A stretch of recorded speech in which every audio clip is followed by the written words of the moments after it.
Yo, what is going on? Hope you guys are having a good, what day is it? Wednesday? Thanks for the bitties. Oh, thanks for the bits, Bocker. Appreciate that. And look, it's raining on our server. Imagine that. We are on the Decursio Project server today because we are going to be doing a world tour, kind of showing off my base.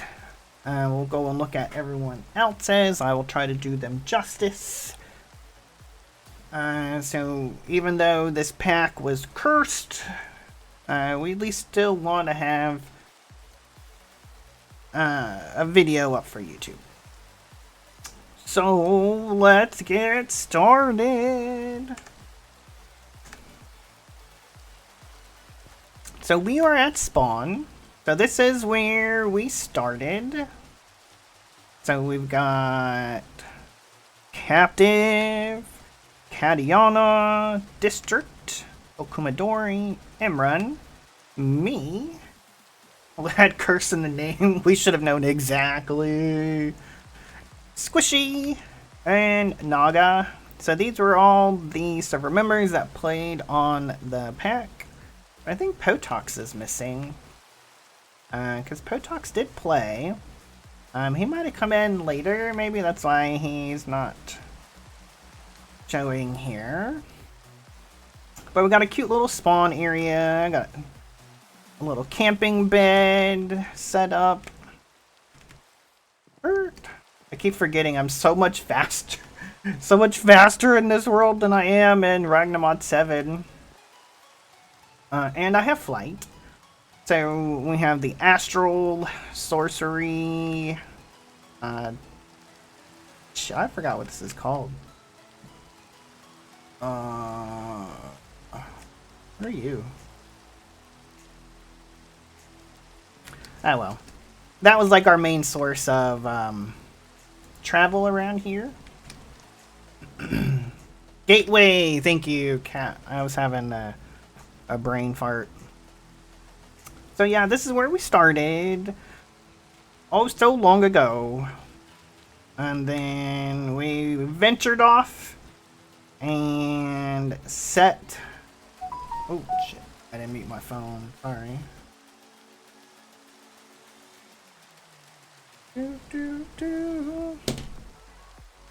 We went and found our home, which I think is... That's Squishies. We went this way. Like all the way out here. To where we ended up calling home. So let's go to home. As soon as it becomes night, we can sleep away the rain. So the cool thing about this pack that I liked at the beginning is it had this pre-made like capsule kind of deal to where you could choose from different starter homes. We chose the modern. So it's got a little home, comes with, you know, a little farm. We had a walkway. So like when we come in, and I think right here we had a furnace, but we borrowed the furnace because they were actually kind of hard to make in this pack. This was our initial storage, these ceramic vases. And then, you know, a bed. And it also came with a tunnel all the way down to bedrock with the ladder, so that way we could come down here and mine for all of the stuff and things that we needed. Like if we come under here, we can see just how much we mined in this game. So we did a lot of our mining around in this vicinity because we knew our base was going to be over here. But here we go. Look at all of this branch mining that we did. I don't think I've ever mined as much in a playthrough as we had to do in this game for like the early game, because there was no other way to get resources. So we had a bunch of caves too under here, but here's some more. So we did a literal ton. The cursed DO. Exactly, district. So yeah, you can see the amount of mining that we did. We would mine all the way over here, over here. We even had some that went all the way over here to like our base, because we were just looking for stuff and things for the early game. Because at each Y level, so if we look here, like each Y level had different types of ore. So like copper was higher up, tin a little bit lower, aluminum super high, zinc was a little bit on the lower side, and so forth. So depending on what you wanted to find, you had to look at a certain Y level. Like cinnabar was at the very like bedrock. Sulfur way down there too. Lapis, redstone, emerald was super high up. And of course diamonds down below. And then these guys, like this only spawned in the Atom, this was in the end. These were on the moon, so we had to go to the moon, which was fun. And we had to go to Mars, Venus, Mercury, and then Alfheim. So that's why we kind of have like different layers in our mine, because what's up, Calyx? How's it going? Because depending on what specific ore we were looking for, we had to come to a certain Y level. So that was our starter home. And then we started kind of in this vicinity. Yo, Abby Navy, what is up? This was our early cobble gen, because we had to do everything by hand. And then what was cool, kind of, I guess, interesting about the early game with this is like to make charcoal, you had to like dig like underground to make like the wood stuffs, and then you burn it, like the wood piles, and you put it underground and you burn it and you get piles of charcoal.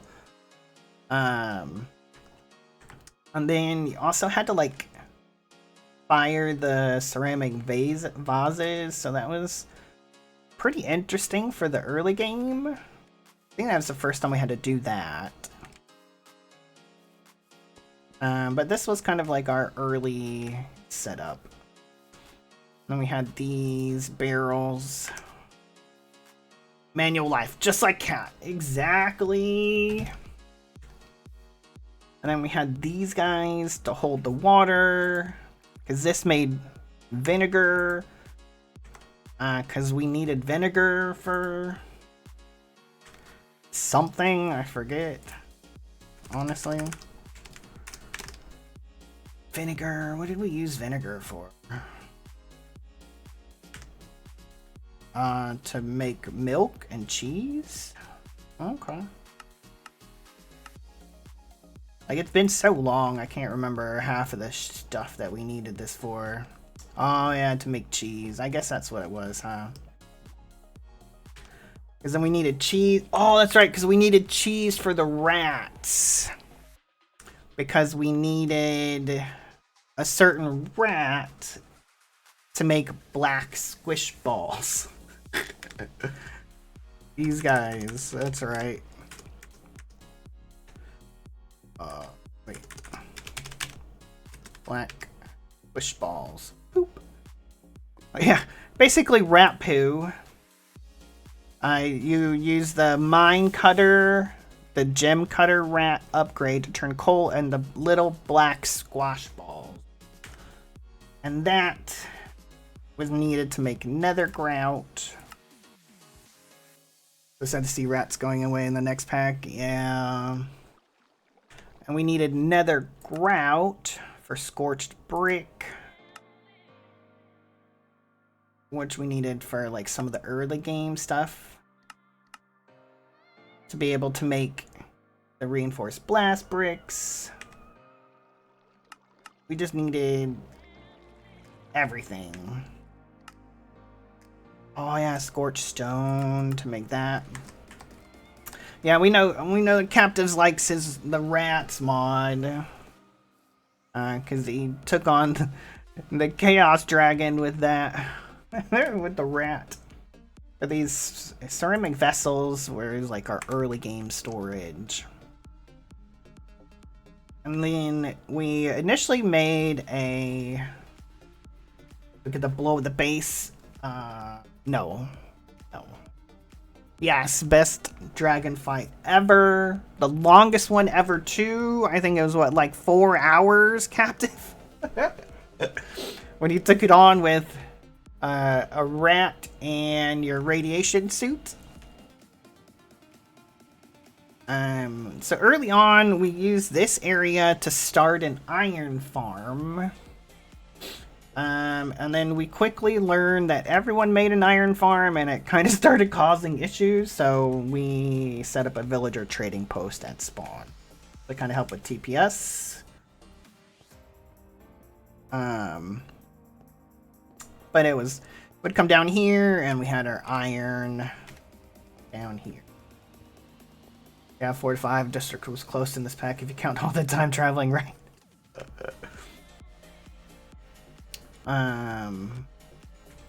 So then we started our castle. So this fully didn't get 100% is kind of how I imagined it initially, but I still like the way it turned out. I could still never decide on the window design. As you can see, there's some that were... it's there. But we started building this guy. But first, let's go to our early farms. Of course, we had to get the create farms up and going. So we've got our tree farm for wood. So we got sticks, wood, apples, and saplings. We were initially turning the apples, putting them through the worm bin to turn them into worms. Because we were using the worms over here. These were the first time that we ever had to actually use these guys, the strainer bases. So we ended up setting these guys up to passively produce these resources. So fish, vines, leather, more specifically dirt and clay, sand and gravel. But also we got some rotten flesh and bones for bone meal. We ended up getting not so much iron or gold. But you can see we got a lot of dirt. I used a lot of this as well. But we mostly use it for clay, sand, and gravel. Game. And then we've got the kelp farm because you need kelp or create like the belts and everything. This initially started off as like 2 layers, and then I kept having to add more and more once we got further into immersive. So this is our potato, and it was potato and then wheat farm. But then I saw that the hemp seeds actually gave more plant oil than the wheat seeds, so we changed everything to hemp. And we used potatoes to make ethanol, and that to make plant oil, and combined those to make biodiesel. But as you can see, we ended up having to make a lot. And then down here we have some more hemp for fiber and a sugarcane farm. Now, what was interesting about this pack is that it had seasons. So if you didn't make the greenhouse glass or grow, I think, plants indoors, the plants would only grow in certain seasons. So we got into the greenhouse glass early. That way we can have our farms outside. And of course, we got the cactus farm for green dye. As you can see, like, all of these have greenhouse glass. So that way we can make sure that they grow. And then our cocoa bean farm. Can't quite recall what we needed cocoa beans for, but we got a shit ton of them. And then this was the first time I made a melon farm and pumpkin farm kind of this way. I think Naga had shown this off. He made his a little bit different. He didn't use the chassis. He just connected the mechanical drills directly to the portable storage. Yeah, this is a very unique way of growing melons and pumpkins. So this thing just kind of rotates around. I don't think there's a melon over here, but when it comes over here, we'll show you how it works. So this will come over and drill up the pumpkin. And then it puts it in there, and then it will drop it in here and get stored. So we didn't really need a lot, so I didn't put any upgrades in here. I've been voiding this stuff forever.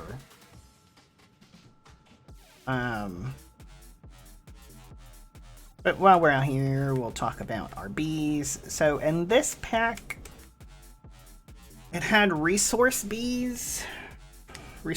bees, but it didn't have them all.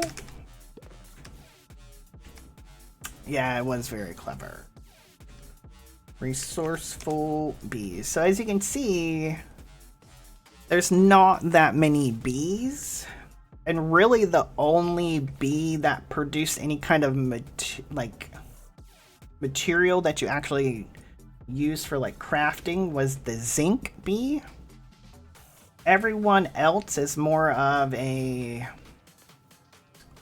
pass. I guess it's still material, but it's one to where you don't have to go and make giant farms for. So like ice, dye, nether brick, nether rack, aquamarine, ender, blitz. Some of them were finished products to skip production lines. Yeah. And some of them you needed, like the basal's bee, you needed for a higher return rate on, say, crafting pulverizing items. You needed the Blizz bee to move forward to make gasoline, the rocket fuel. Oh yes, oxygen, that's right. Because you need that to make oxygen so you can get to the moon. So it was a different take on using bees than we've seen before in the past. So it was pretty interesting. So we didn't really set up many bees. Yeah. It wasn't, hey, go make an iron bee and a copper bee and you don't have to worry about mining ever again. So like we had a redstone flux bee, glowstone bee, blaze bee, dragon bee for dragon eggs, sand because we used a crap ton of sand to make glass and stuff, ender bee, aquamarine, cinnabar, nether quartz, and of course. Then over here we had the ghostly bee for gas tiers, because we needed gas tiers to make soul gems. Of course, a regular honeybee. Azure bee, this was for blacker lotuses to produce mana. We didn't quite end up having to use it because we kind of quit the pack before we got to having to make metric tons of mana and tens of thousands of mana pools. But we had it just in case. Our Blizzbee, our Basalsbee, Mechanical Honeycomb, a Tea Bee so that way we can make some tea, Blitz, Obsidian Bee, and the Water Bee. We actually needed this for one specific craft towards the end. We needed 4 water comb blocks, so we had to make that just for 1. Quit is such a dirty word. Maybe we're exhausted before we got there. Yeah. We just got sick of the crap. So, we come to our castle. So we, of course, we have a working front door, so that way when the mobs got banned, we could close it and say, hey, no one come and bother us anymore. Of course, everything's controlled with create. And then we had our day since last death because, you know, your boy died a lot on this pack. What was my final death count? 187. So yeah, we died a lot. But you come in, I thought I had some armor there, but maybe it got moved. So this was our castle. So we decided to kind of partition the areas off into little rooms. 1 death for every hour played. I mean, how much time did we play? We played 33 days. So what, that's almost six deaths per 24-hour period. So what, like 1 every 4 hours of in-game play-ish? Rough math. Almost 800 hours on the dot. Yeah, we played a lot, and a lot of this was AFK time as well, because another thing with this one is until you, so like in your first age, you only got 1 chunk that you could chunk load. Then it went to 5 chunks in the second age. Then it went to 25 in the third. And then I think we're at like 100. Yeah, 100 now. So, until we got our AE system up and running and found a way to cheese the chunk loading, there was a lot of AFK time. Just so we could keep the world loaded and produce items that we needed. So over here we have our early game production. This was all manual for the longest time until we started setting up some automation.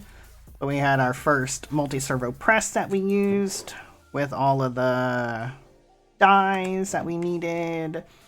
Our induction smelter. Apparently we're making something here. tinted glass. But Cinnabar was also another thing that you could add to increase the outcome production things. So, like, if you didn't use, say, Cinnabar, you would get, say, 2 items per craft. But if you use Cinnabar, you could get like 3, 4, or 5, depending on the item. Our first dissolution chamber. I think this pack was one of the most that we've had to make this. It's probably a close tie between this and E6E on the most dissolution chambers that we've had to make. Then of course, latex production. We set up our semi-automatic way of keeping these guys full of tree logs with acacia so we can make the plastic.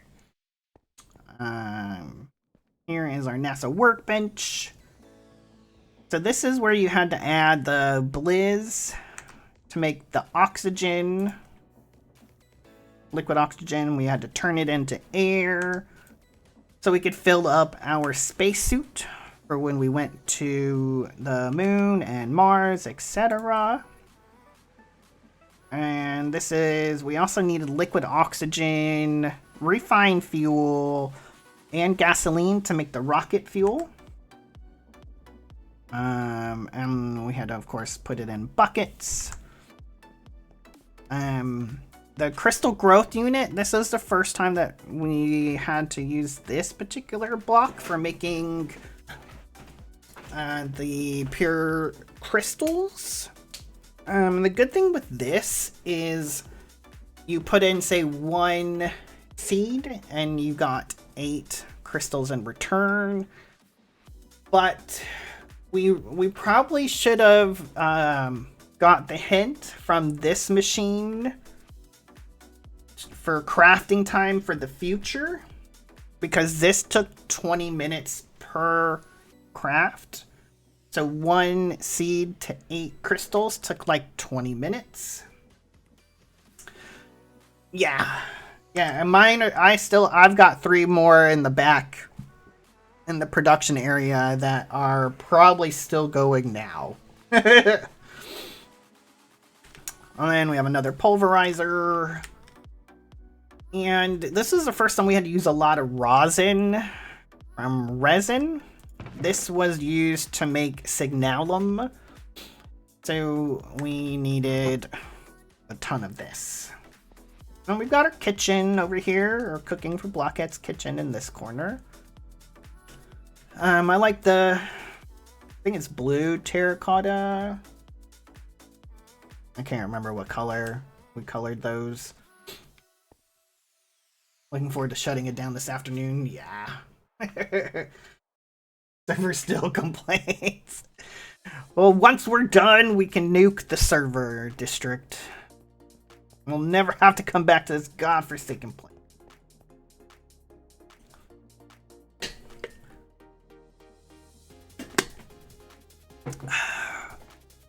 And then over here we have our bee production.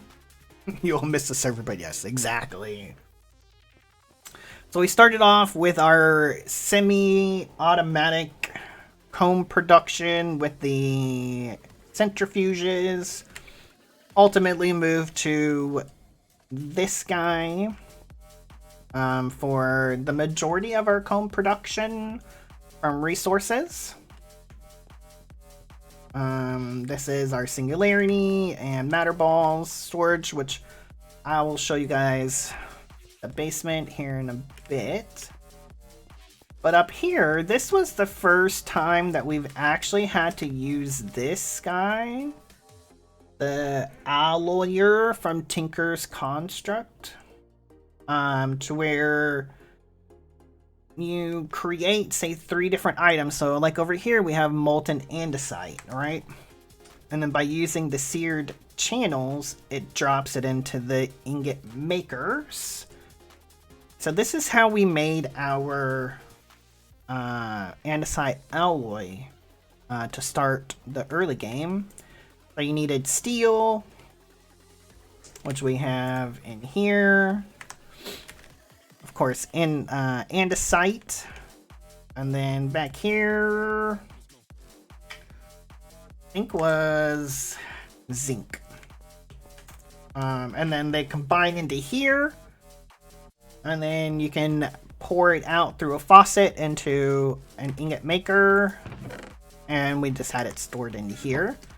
So I thought this was pretty cool because, again, this is the first time we've had to do this actual setup. I've never had to do that before. So I kind of enjoyed learning this aspect of Tinkers because normally we just have this. You know, normally we just set up the smeltery, we just chuck everything in it, and it makes what it needs to make. But this was kind of cool to do it this way, I thought. And then over here we had our early game cobble generator because the simple machine frames required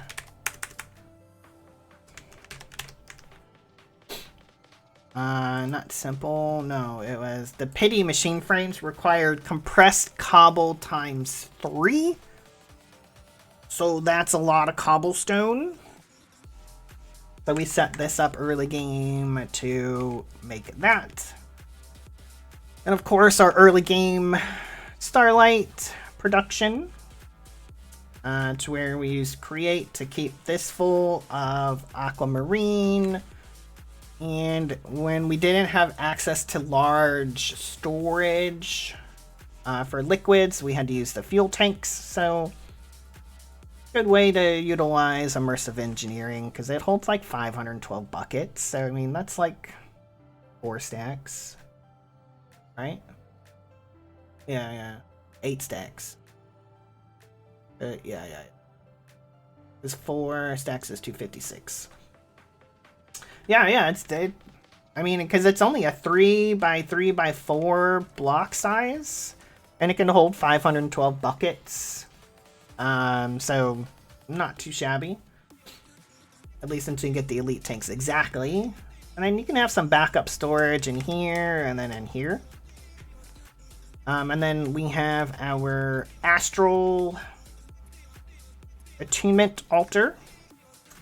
One thing that was interesting about this playthrough with Astral was that the constellations weren't called the normal astral constellations. They were called like IRL ones. So like you had Sagittarius, Capricornus, Gemini, Virgo, Aries, Cancer, Leo, Aquarius, Pisces, Scorpius, Taurus, Libra, Corona Borealis, Scudum, whatever, I don't know that one.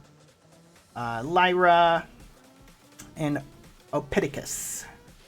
Yeah, so dumb. Not many people actually know this, but this is a real zodiac sign that was done way back in the day. It's right next to Scorpio. And most people don't know if you're actually a Scorpio. There's a high probability that you're actually an Ophiuchus, or however the hell you say this. So it's the first time I've seen someone actually use this one. But yeah, as District said, that it was so dumb because you're used to it being one way and then you gotta learn another way and they're not the same symbol, so it was hard to find them in the sky. And it's not nighttime, but they don't show up in the sky like they do for typical astral, so it was just weird. And then we have our Starlight Infuser over here. We've got our Teru Bozu, because if anyone's ever watched any of the pack members play any server, it rains all the freaking time. So we made one up here, and we actually have one up there to stop the rain because I don't like the rain in game.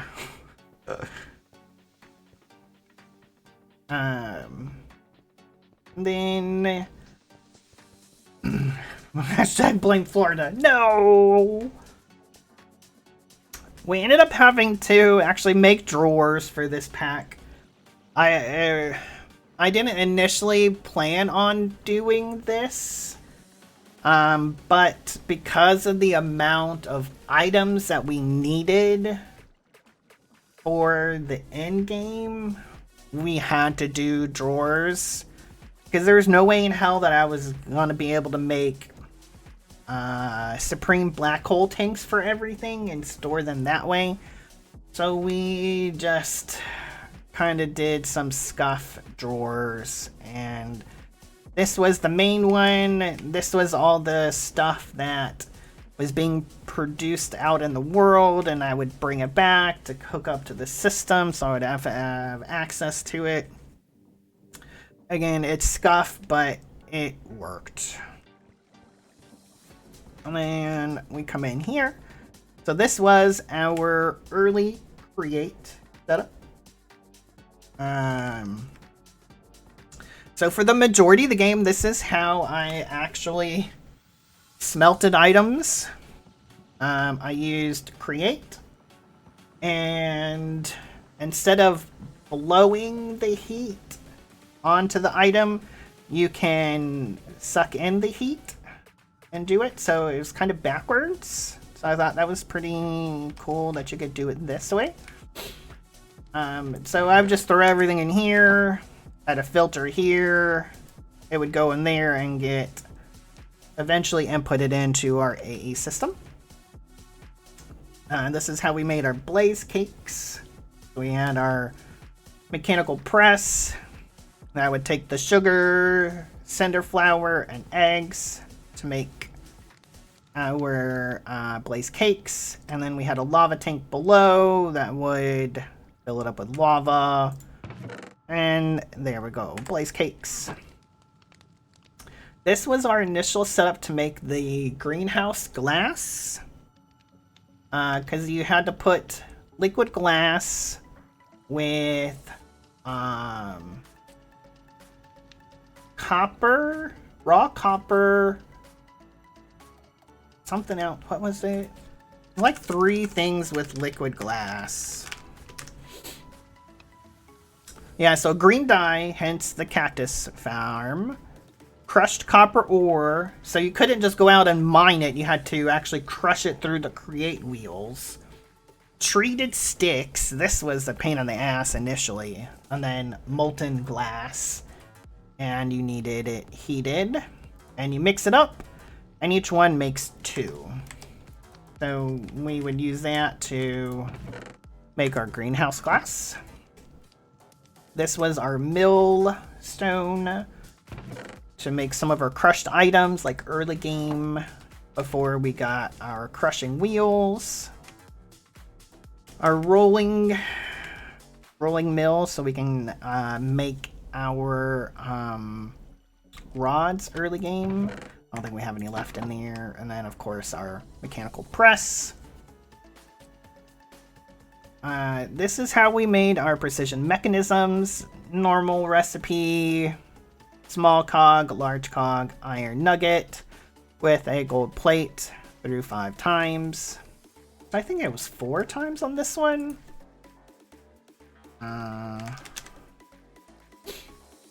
Nope, 5 times. Now this was our way to make cog wheels, to where you could send it through with a plank and I forget what was this one. Oh yeah, button, and that would make your cogs. Once we got access to these guys over here, the extended crafting, we did it that way. But this was a good early game way to do it. And of course our mechanism table. And then we have more more create. So to make the block cells, so for these guys, you had to do it through create or through dissolution chamber. So that was one way to do these. And then also for our capacitors, we had to, that was the only way to make the immersive capacitors was through here. So you make the LV, and then you upgrade it to MV, and then this you upgrade to HV.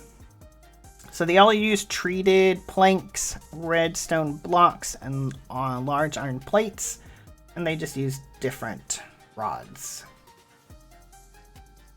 Yeah, that would have been nice to have a different recipe. You know, maybe make it a little bit like more resource heavy needed, you know, like double up the rods or something.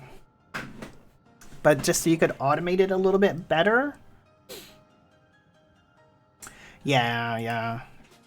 And then also the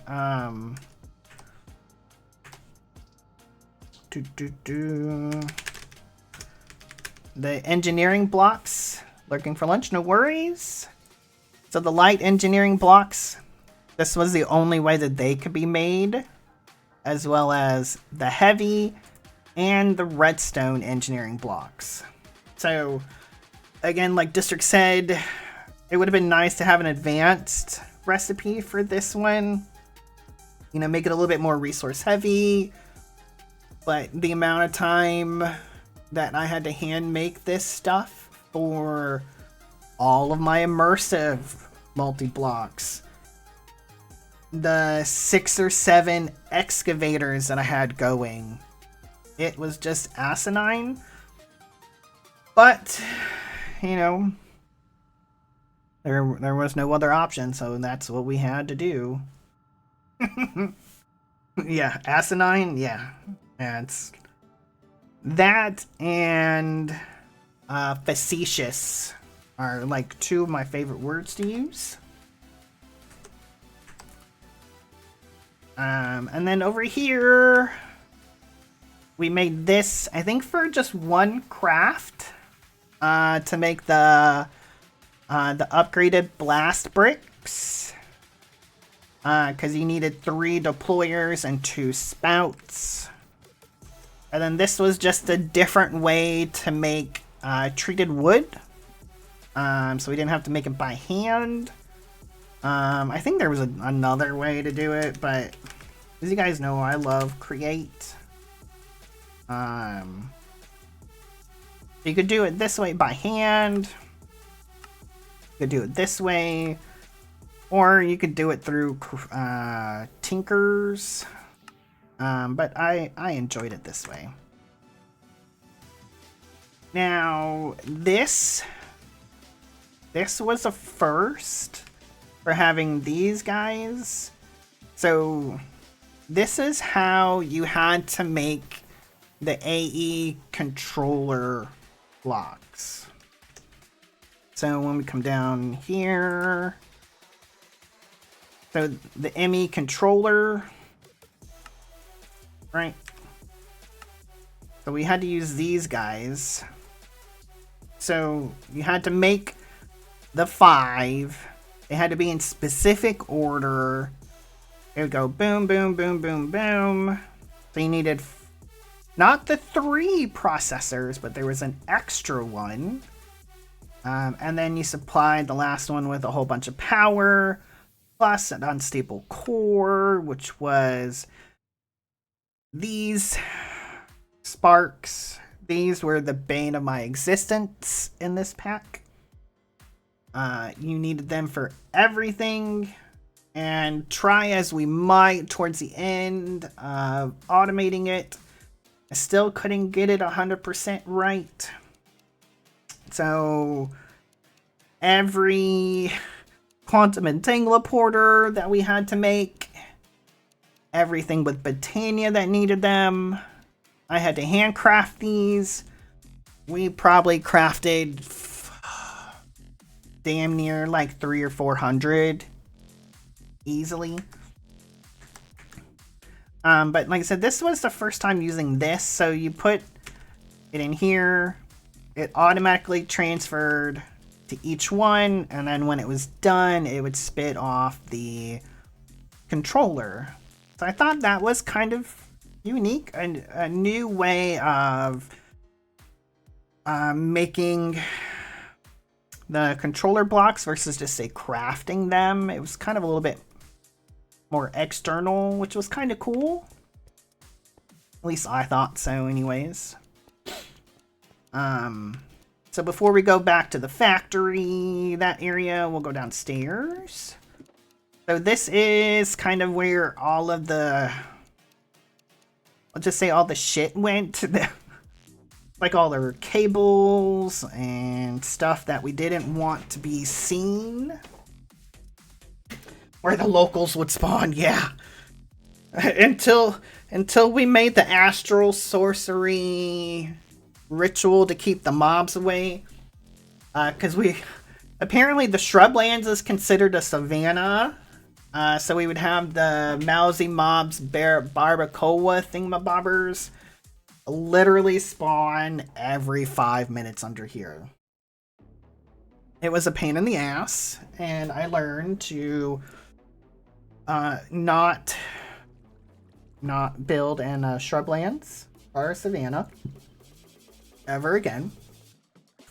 I mean, yeah, at least there was someone to talk to. True. But they were just so annoying. Everything initially was run by Water Wheels from Create. They never shut up. Exactly, dude, exactly. So you can see this was one of our excavators down here. We had pentlandite. I think that was iron and something. But this was a neat way of producing stress units. Right now it's currently broken. We're not going to turn it on because they're kind of loud. But these steam engines were pretty neat. So you supply it. So we used the tree farm to make charcoal from these guys, right? We would send the charcoal over to the cast iron burning chamber, which would then make steam in the boiler, and we could send it to the cast iron steam engines and the flywheels to make buku stress units. Like, we had more stress units than what we, well, I'm not gonna say what we knew to do with, because truly we almost needed to do this setup one more time. But each one of these I think would make 16,000 stress units.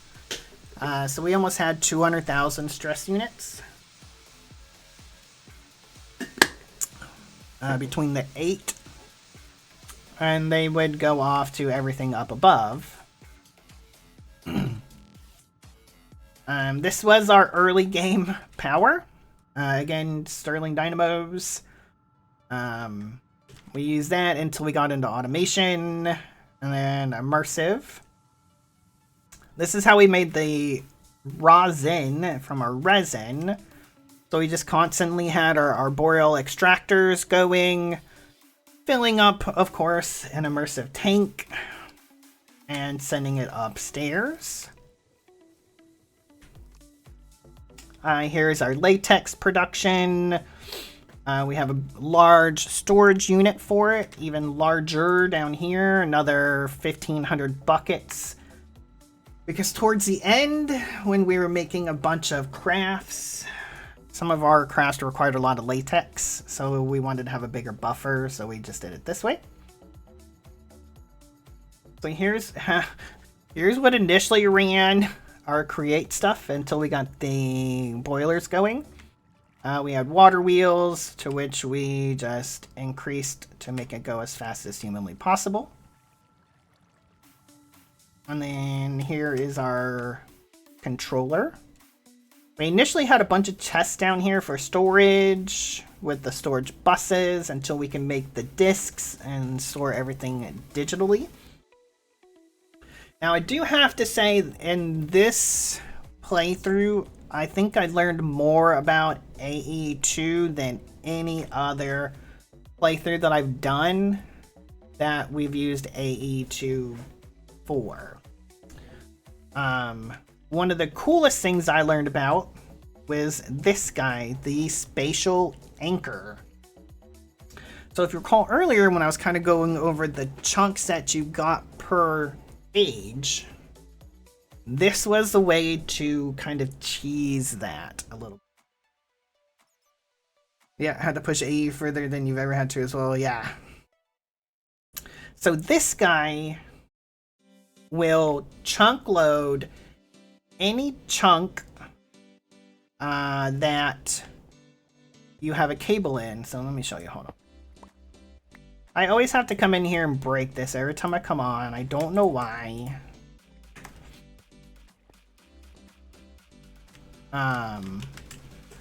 So right now we have 96 chunks loaded in 2 worlds. So we have 56 in this world, and then I don't think we have 40 chunks in the other world. Maybe 40 in the void world. Shit, I don't know. I never counted. But we've got a lot. So this was a way to kind of get around having to use FTB chunk to load your chunks. And it's only for, I mean, we're loading 96 chunks and it's only using 3.3. Now you see how TPS got so bad. I mean, let's go look at District's spatial anchor and how many he's loading. He's probably loading more than me. But yeah, dude, you've got to work it. They're over 10,000 with just me. Really? So someone else must have it loaded, because I don't have that many loaded.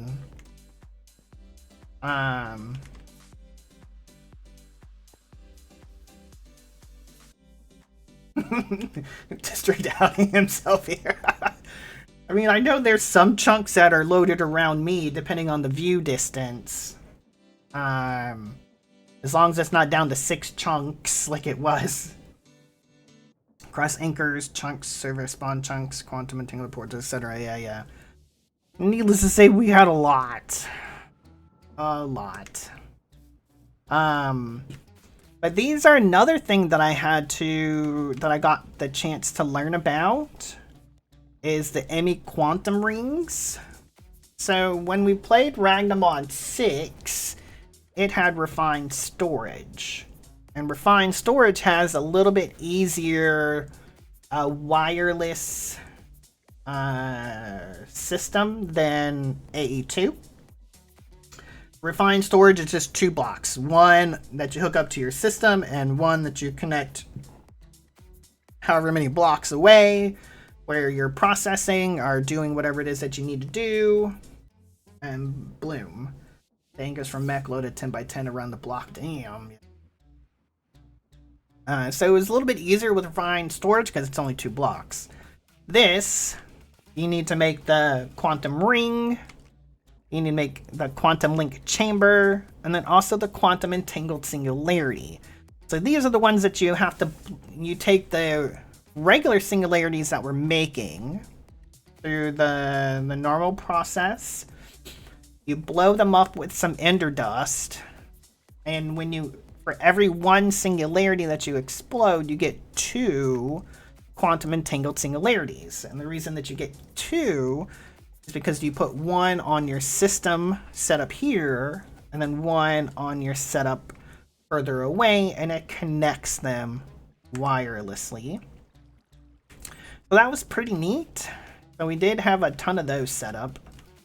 this is our wire chamber. We didn't really need a lot of these as much as I thought I was going to need, but we made do with what we had. Let's go up. Alright, and before we go out that way, again, let's take you to our super secret basement.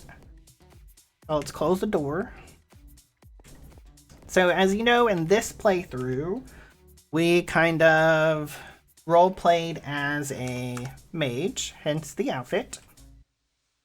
So, we were the mage for the king of the castle, right?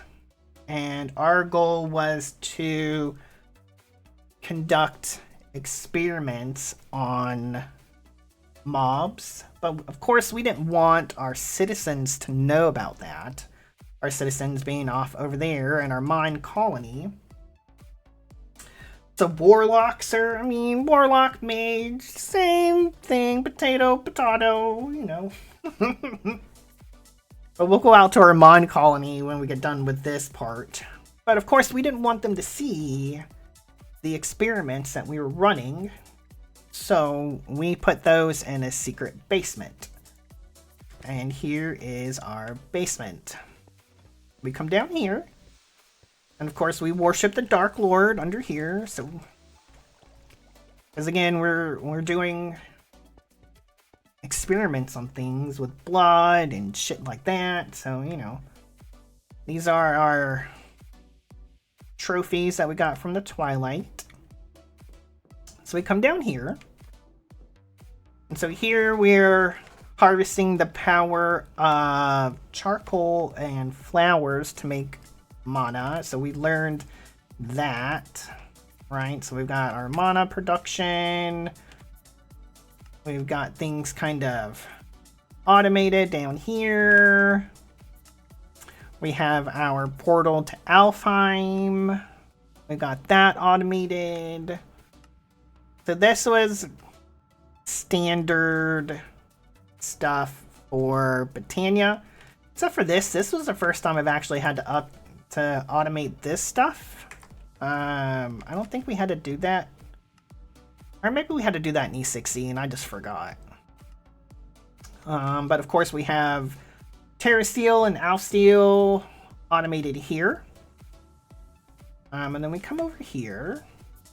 So this multi-block would produce wandering traders because you needed them for certain runic craft that we had down here. So we had to build this. You just put in 5 items in here and it produces your wandering trader, and then you can sacrifice said trader or the crafts that you needed. And then over here we have our Eidolon setup. We have our crucibles for 2 of the crafts that we had to do a lot of. We have our brazier pedestals. Of course, our altar to the blood gods. Yeah, we got a bounty. Okay, thank you, sir. We made the sanguine armor. It didn't look as cool as I thought it was, so we just kind of put it here. And then we have our other magic over here. We have our Ars Nouveau, so we've got our scribe table to learn stuff. Now, I don't like it. I mean, it looks cool, but not. I mean, this looks nice, but I don't know. Maybe it's just because it wasn't the look that I was going for in this playthrough. I didn't like it. I was more going for like this look, more like a mage, versus that's more like, this kind of reminds me of Metroid, like Metroid armor in a way, but mixed with like a knight and a samurai. So it was cool, but not the look I was going for this playthrough. But we got our Ars crafters. And the Thaumcraft portal. Yes, those effers. Yeah. And then we have our portals back here. So we have our Nether portal at the back of the room, Twilight Forest, and the Atom back here. Now, we have a couple of secret rooms as well down here. So this was like our magic area. So if, say, the public kind of stumbled down here, it was all kind of semi on the up and up, where it wouldn't look so bad if we got found out. The stuff that we didn't want them to see was the actual experiments that we were running on mobs and creatures. Exactly, the secrets need secrets. So behind this blood curtain is our super secret laboratory. So down here, this is where we're running our experiments on all of the mobs. So we've got our Drigme guy, who is conducting magic on the mobs so we can get their drops. So we've got the Blaze, we've got zombies, Wither Skelly, this guy, so we could get our Hearts of the Sea. No, our... What the hell are these called again? Hearts of the Diamond, that's it. So this was the easiest way to get the Hearts of the Diamond. You couldn't make a farm for these guys for once. You actually could only craft it manually. So like you would put a Heart of a Diamond on a stone block and then that would make him. So Cat and Grinch, Grinch wanted to see if we could use the Drigme to farm the Frill Shark drops. So we made an aquarium. Hashtag spoiler alert, it doesn't work. So if you want their teeth, it doesn't work. Yes, I enslaved Bob Ross. He's just sat there like that, like, oh man, what do I do? And of course, you don't want to feed him after midnight, because that's when he doesn't become Bob Ross. You don't want to know what happens to Bob Ross if you feed him after midnight. Over here we have our mob farm from our Tainted Earth. I think that's what it was called, right?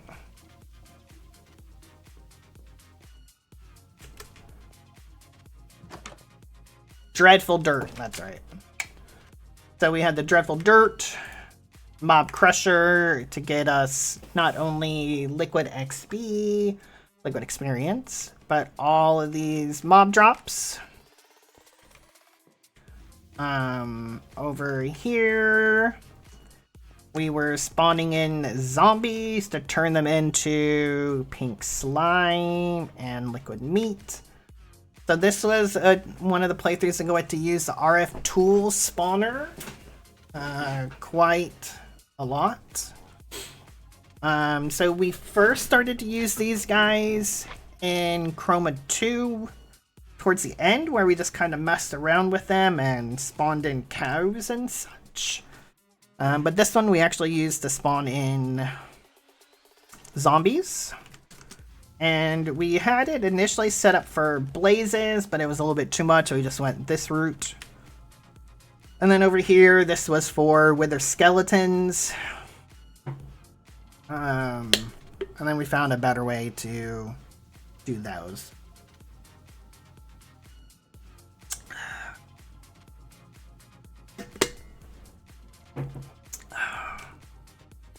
So with these guys, again, Quantum Ring, but we got to use the level emitters for the first time, to where it would produce redstone if it was above or below a certain item storage. So that was pretty neat to kind of learn how to do that. I think we did the same over here too. Oh wait, the door is back here. So again, Quantum Ring, And our level emitter to our cog blocks, because these produce redstone, which turned on the matter beamers, which would send the stuff required. But as you can see, we got like a decent amount of that's liquid meat.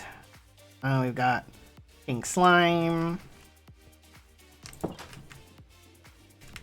Then over here is our wither farm.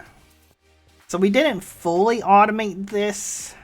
It was only kind of 80% automated. So I had it to where it would send the right amount of soul sand that was needed to produce the wither. But we would just constantly full send apples for this part. And then we would come in manually load stars in to keep it full.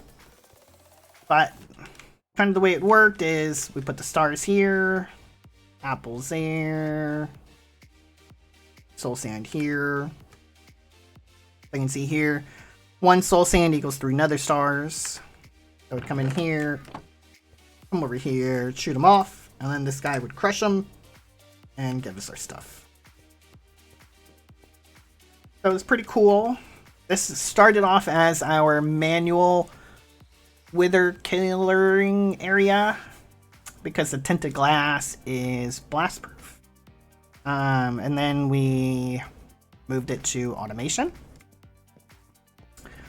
And then further down this hall here goes to our immersive area.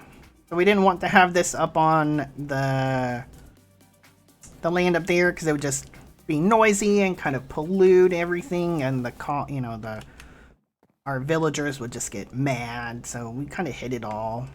So we have our infinite supply of oil, which we're still oh shit. Whoops. That guy's all full. Let's turn him off. Oop. Off. That guy's full, 400 something thousand. It wasn't that much. Don't know what you're talking about. It was only what? 10? I have no idea what you're talking about, district. No idea. So we're turning our oil into the 3 parts. So lubrication, sulfurized diesel, and gasoline. No, sulfurized diesel, gasoline, lubrication. Then we would take the sulfurized diesel into the sulfur recovery units, combine it with water to make our sulfur. So this was our early production of sulfur because you needed a ton of sulfur. Like as you can see, we have like almost 2 million sulfur between both of those, just casually chilling back here. Over here was our steel production. So this was a new immersive multi-block, the steel mill crucible.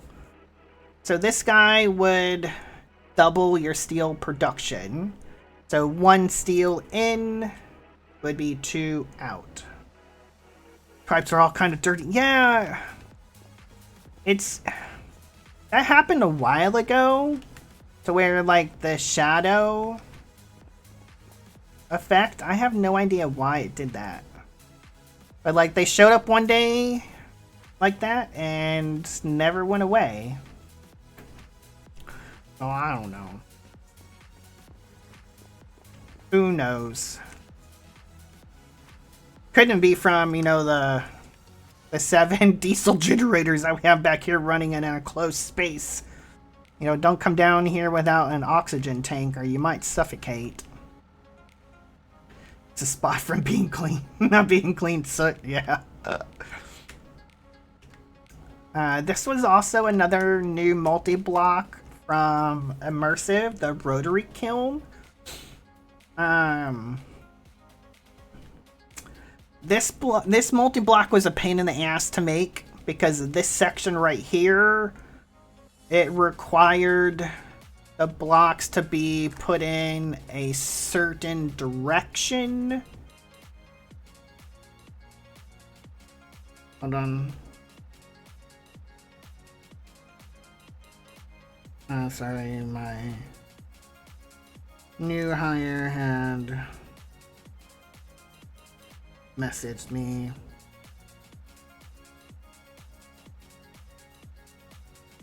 Hold on.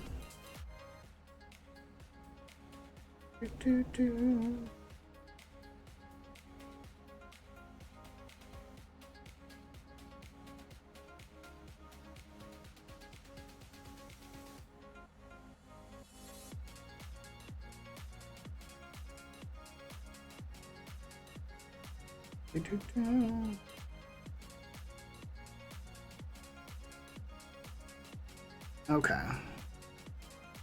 I had a new hire that started yesterday. And of course she starts on days that I'm not here, so I had to find stuff for her to do yesterday and today, and she was asking what we'll be doing tomorrow on Friday, and I'm like, yeah, we'll play it by ear. But this would make your coal coke. So you have coal go in, coal coke come out. I think it would double it as well, so it was a good production for that. And as you can see, it would make a ton of creosote oil. This is our early biodiesel production. There's 4 more diesel generators. And then this was a new one too. The industrial electrolyzer. So this is how we had to make aluminum. So we had to take the aluminum dust and put it in here to turn it into aluminum ingot. And of course you need the graphite electrode, so that was kind of cool. And then back here we were turning crude oil into refined oil, well, light oil, and then into refined oil. Also sulfur and bitumen. Let's go ahead and turn you off. There we go. That way you stop working. So this was this area down here. And then we have our staircase up here. You're like, oh wait, how do we get out of here? We're stuck. No. We have a secret floor hidden in the gardener's shack. To get down here. So we made the gardener, the landscaper's work area. So we've got his little bed and desk. And we hid our entrance to immersive down here. So all of these are on timers, so this will close automatically.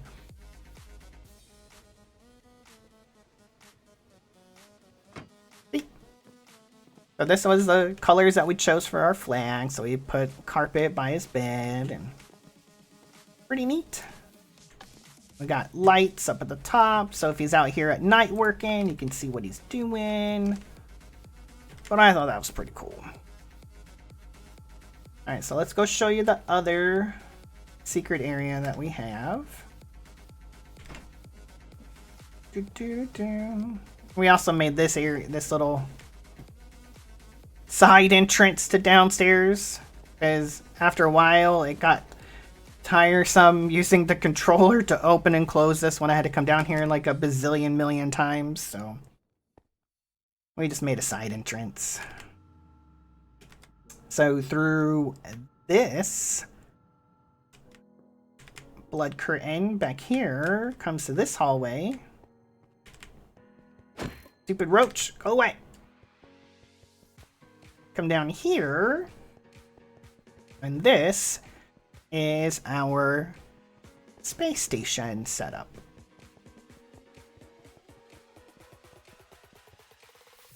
We come in here, and this is where we have launch control. So we've got our seats for anyone that wants to come and watch the rocket launch. We've got our rockets over here. We've got launch control. So we got sat nav over here. We've got the launch processing system coordinators desk here. Command control. He requires a special computer with the special floppy disk. And we got launch director. These guys are like the head guys. Soot and roaches remind me not to stay at your hotel. No, we have 5-star rating on Google, Captive. I don't know what you're talking about. 5 stars. And we got the landing and recovery director. That's from Computercraft. So Computercraft, you can make floppy disks. they're actually quite easy. I think that's actually how you actually work Computercraft. I have no earthly idea.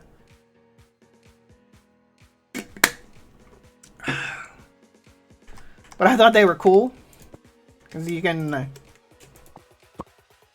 flop them off, and then apparently you can somehow, like, put them in there. I don't know. Maybe you need like something else to input the disk drive in. Oh, right here, disk drive. And then you got the turtles. But yeah, I thought it was pretty neat. And then we got ground launch sequencer engineer. And then we got our camera. So we have our camera so we can, you know, show off the launch to our citizens, you know, that couldn't make it. Then we have our special camera in here as well. So this camera is actually pretty cool too. This is how we found out you can take pictures in Minecraft. Like Polaroids, they're freaking cool. But from here, if we want to open the launch bay, there we go. We can open the launch bay. This one's the only one that's not on a timer. So this one will forever stay open. But we put this in our dried up lake that we filled in. So we'll close you. Boop. There we go. Alright, so let's go look at our mine colony, and then we will go look at the factory. So this was the first hack that I've played that's had mine colonies in it. So I've never used that mod before, so while everything is kind of just hodgepodge placed, I was learning how this mod works. It's pretty cool, but it can be a resource grind, especially if you're not set up for these guys to do the resources for you. Like, I probably should have set up the mines first to produce like the cobble, and then smelt it over at the smelter to make all of this stuff for, like, this isn't even a tier 5, this is a tier 4, so it could go up one more level. So this is kind of like your home base. So this is Town Hall. So again, we went with the castle scheme because, you know, the castle over there. And then you have your builders. I think these guys got up to a level 5. Let's do it now, see it grow. No!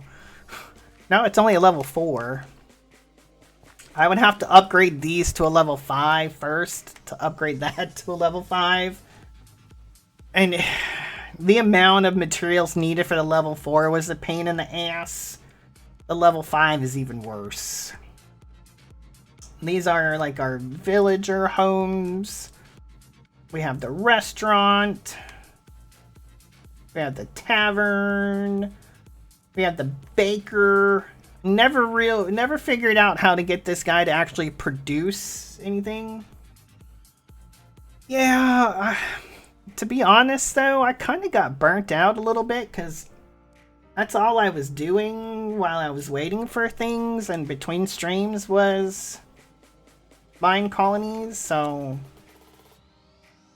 maybe if I didn't go so hard into it, it might have been a little bit better, but I just kind of got burnt out for a while. Yeah, Grunge 2. But then we have our chicken farmer. This was the sheep farmer. We have a fisherman out here, right there. This is Walmaria. You know, if you watch Attack on Titan, you get the reference.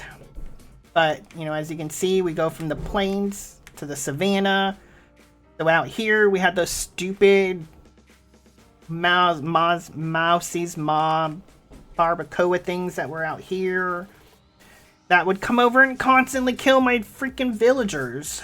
So I tried the Eidolon. It needs to go all the way around. I mean, it almost does. Because it dead ends into the mountain here, and then continue. We have Walmaria, the Waltrius, I think is the other one. Because there's 3 walls and Attack on Titan. I can't remember the other 2. I think it begins with a T. Because initially I had this one here. I was like, nothing gonna spawn here. It's technically plains. Nope, it turns into a savannah right here. So they would come across here and then attack these guys. So we had to add another one. And luckily, they didn't really spawn over on this side to attack these guys as much. And really, by the time we got most of this stuff, we had the Astral Ritual going. But like the Eidolon Ritual that's supposed to push mobs away and stuff, I had like 2 of them going on out here, as you can see. Like they're still going. Didn't work on the Mousie's mobs. I had one there, and I think one over here. They would still spawn and come in and attack, so I was like, F it, whatever. I built Walmaria. And then this is... I forget, what were you?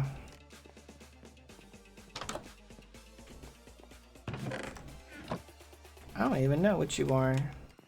Where's your freaking block at, dude? Are you downstairs?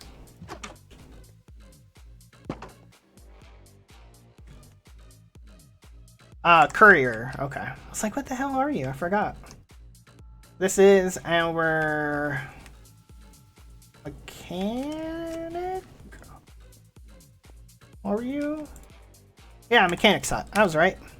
So you needed the mechanic's hut to make the required fences for the level 3 and 4 town hall. So this guy is a special fence, iron gate, and there's a wood gate that's for level 3 that can only be made by the mechanic's hut. You give them certain items and it makes the fence for your couriers to bring over for your builders. As you can come in, you can see we've got our king chair here. Like, oh, I call the order of court today. But it's got a basement down here. So you come in here, we have like This is like the Knights of the Round Table area where they discuss their war plans. We got some sleeping quarters down here. Magic crafting. More stuff over there. We have a prison right here. Oh, actually no. I thought at one time I thought that was a prison. This is like the cooking area, I think. Yeah, cooking. And we can actually go upstairs. Nope, not that side. This side.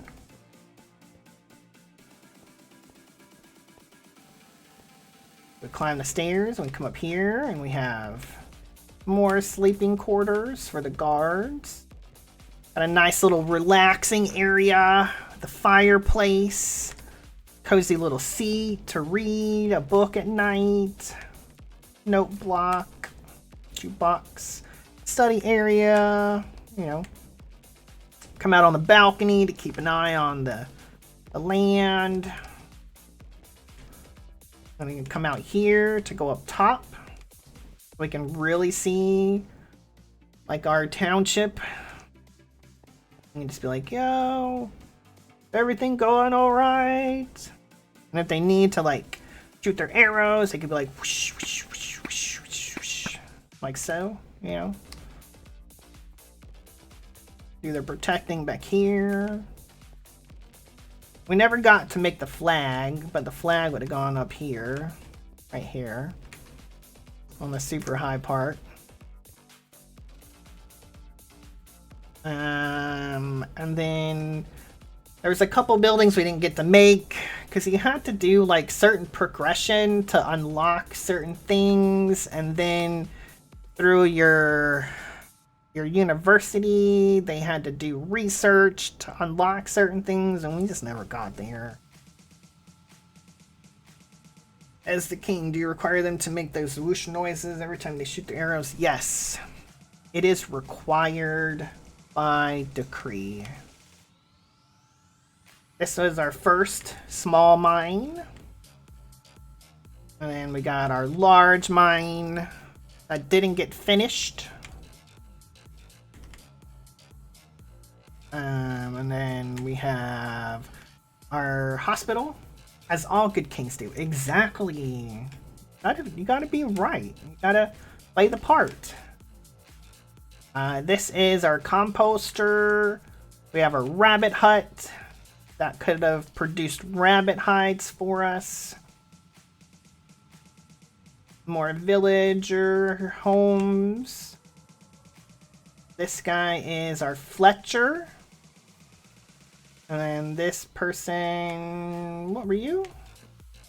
Oh, the sawmill. Yeah, that did our woodworking. You are, I think, the crusher.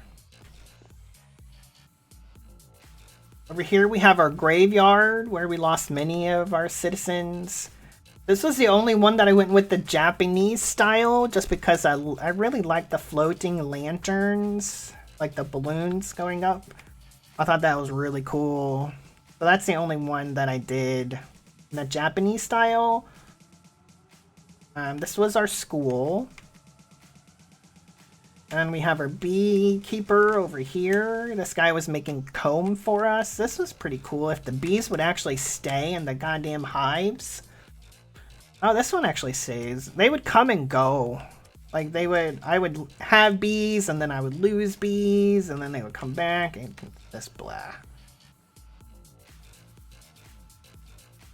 This one is our, I think not our farmer, but cowhand. Yeah, that would make the cow stuff. We didn't get to finish the masonry building. This would have been a statue. It would have had a head eventually. We just never got there. You are the forester? Where's your block at? You downstairs? You're in here. Yeah, the forester's hut.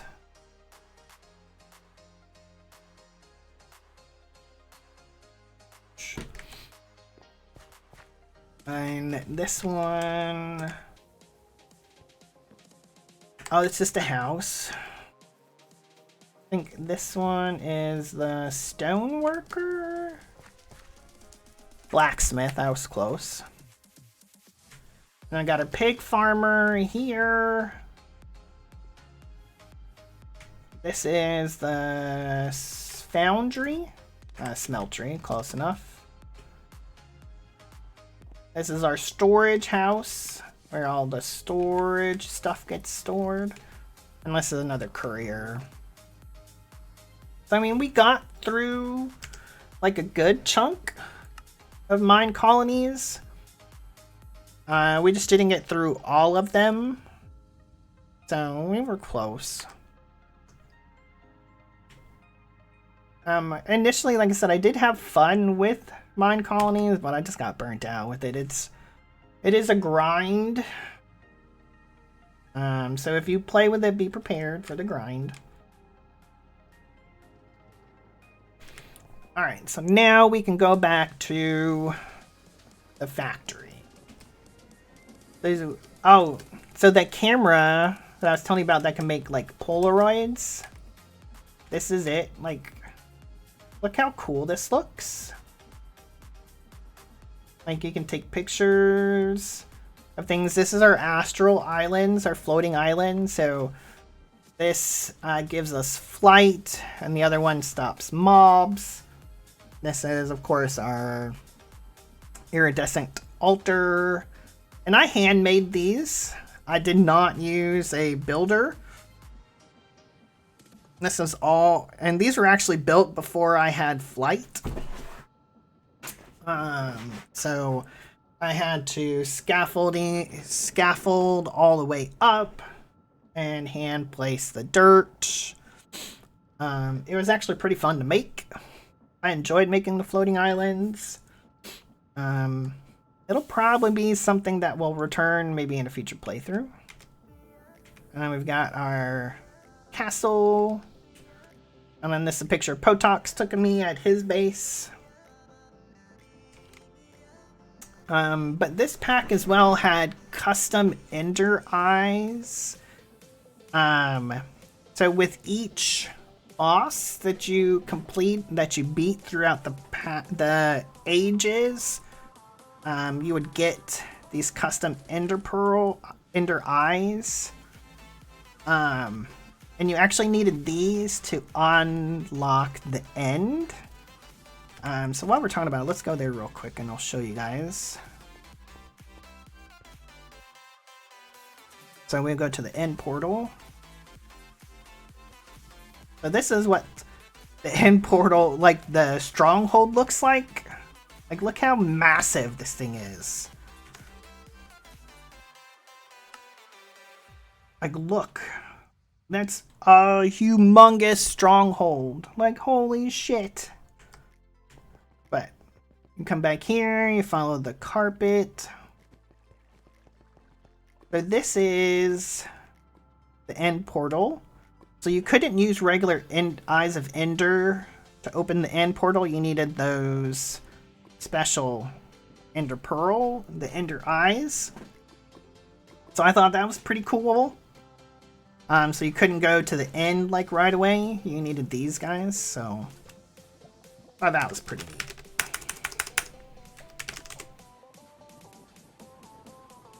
Alright, so we've got our AE system where we've got tons and tons of stuff. Like this stuff right here is being produced in our void world, which we'll go to next. But we just got lots and lots of stuffs. So we come back here. Yeah, you like the mechanic too? Yeah, I really enjoyed that. It made it a little bit of a challenge where you couldn't just rush the Ender fight, the Ender Dragon fight. So this is where all of our automation went. So initially my plan was to have all of this in the main castle before I knew how much automation that we ended up having to do. So then that's when we had to make the second part of the castle that we're in now.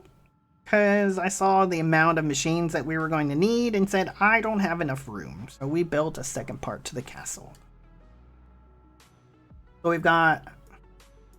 Yes, 'twas a little spicy. We have our automation. So this, of course, is our mechanism stuff. These are all of my coprocessors and processing units to do the crafting. Like I said, District C, these guys are still going. I've got 25,000 of those, 34,000 of those, 16,000 of those. You can tell which ones get used. Here's all of our dissolution chambers, multi-servo presses, and such. This was the first time that I made my molecular assemblers in this kind of setup, and I kind of like it. It looks different, it looks unique, and it doesn't look just like a garbled mess like some people do with like the, I think it's like the chandelier style or whatever, where you're trying to min-max the amount of the amount of molecular assemblers to crafting units, but I thought it looked pretty neat. But yeah, so let's talk about mechanism. Mechanism played a huge role in late stage 3, so that way you can get into stage 4. So this setup here, this was to make sulfur, because you could turn coal dust with oxygen into sulfur through a pressurized reaction chamber. So that's what this guy was. This is our molten netherite for 1 craft. Crusher, smelting factory. So here is, well, was our production for uranium hexafluoride. You take the uranium oxide and you mix it with the hydrofluoric acid to make uranium hexafluoride, which you then turn into fissile fuel. This setup right here is to make the uranium oxide. So we would enrich the uranium into yellow cake uranium. One very slow craft, yes! This guy right here, so slow. Like, one of these patterns took like freaking 30 minutes. It was stupid. Like, stupid slow.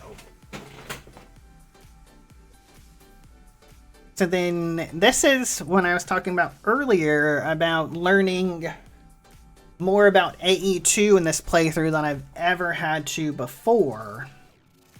So the only pipes, quote-unquote pipes, that we had in this playthrough that we could use is either pretty pipes or logistical transporters through mechanism. Both have their pluses and their minuses, but they are nowhere near as fast as AE2. So we got to learn how to make subnetworks like this, to where we had a storage bus and an exporter. So this would store it and export it into these guys to turn it into uranium oxide, so that we could keep that side full. And then same here, by taking sulfuric acid with fluorite to make the hydrofluoric acid. The only, really, not really the only, but one of the main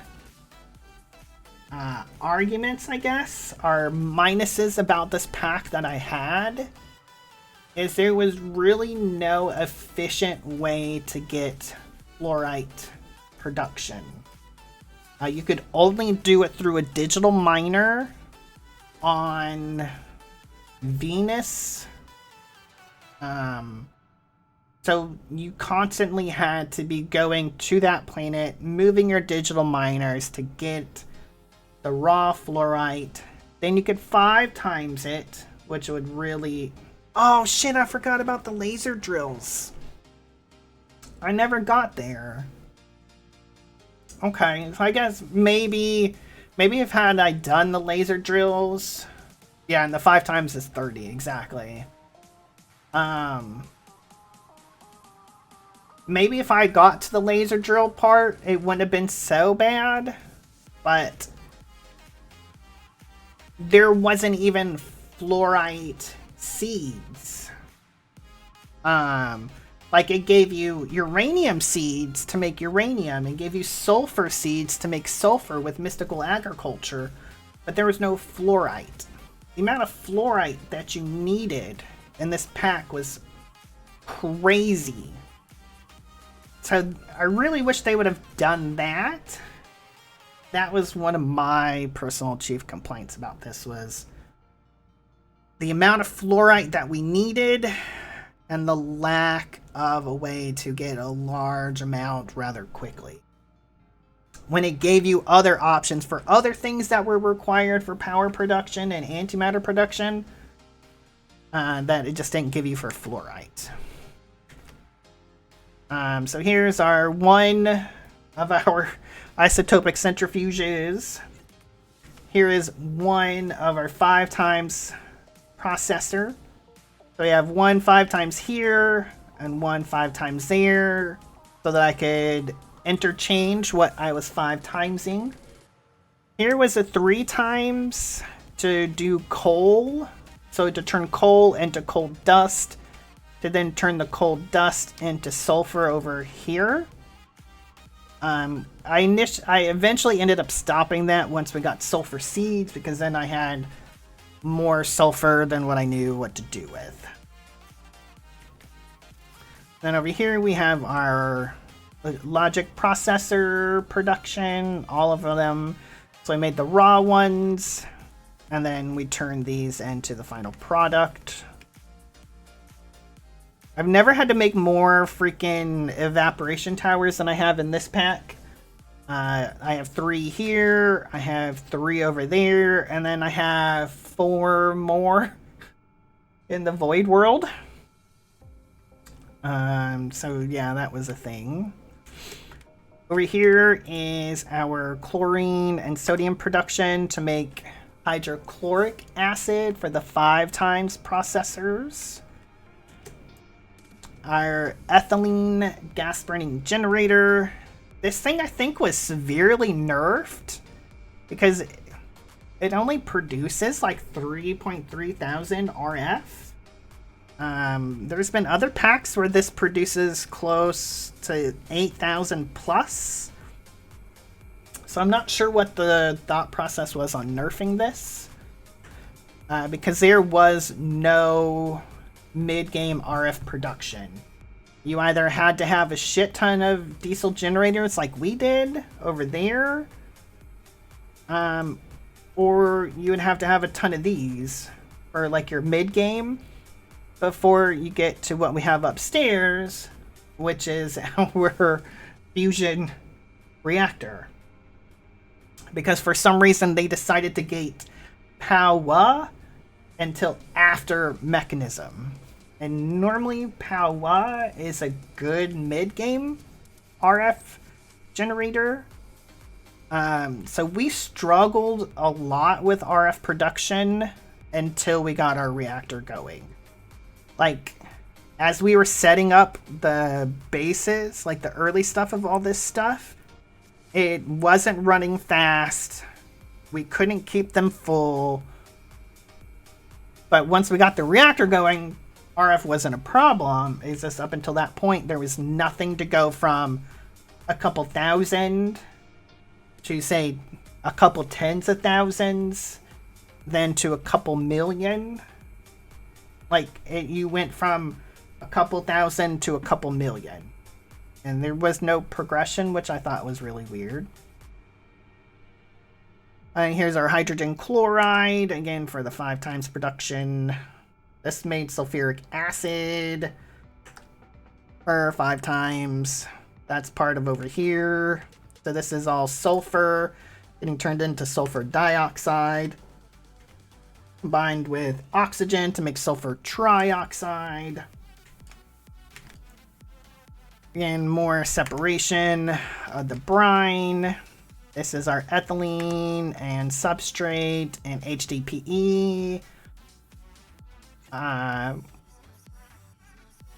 needed a lot of oxygen for our 5 times production, so we have several of these guys make a lot of oxygen. We ended up just dumping the hydrogen for the most part. Oh, the oxygen's backed up now. But see, we got all of this shit. Like, all of them, man. Like, so many. Alright, so let's go upstairs to the 2nd floor. So here is our reactor setup.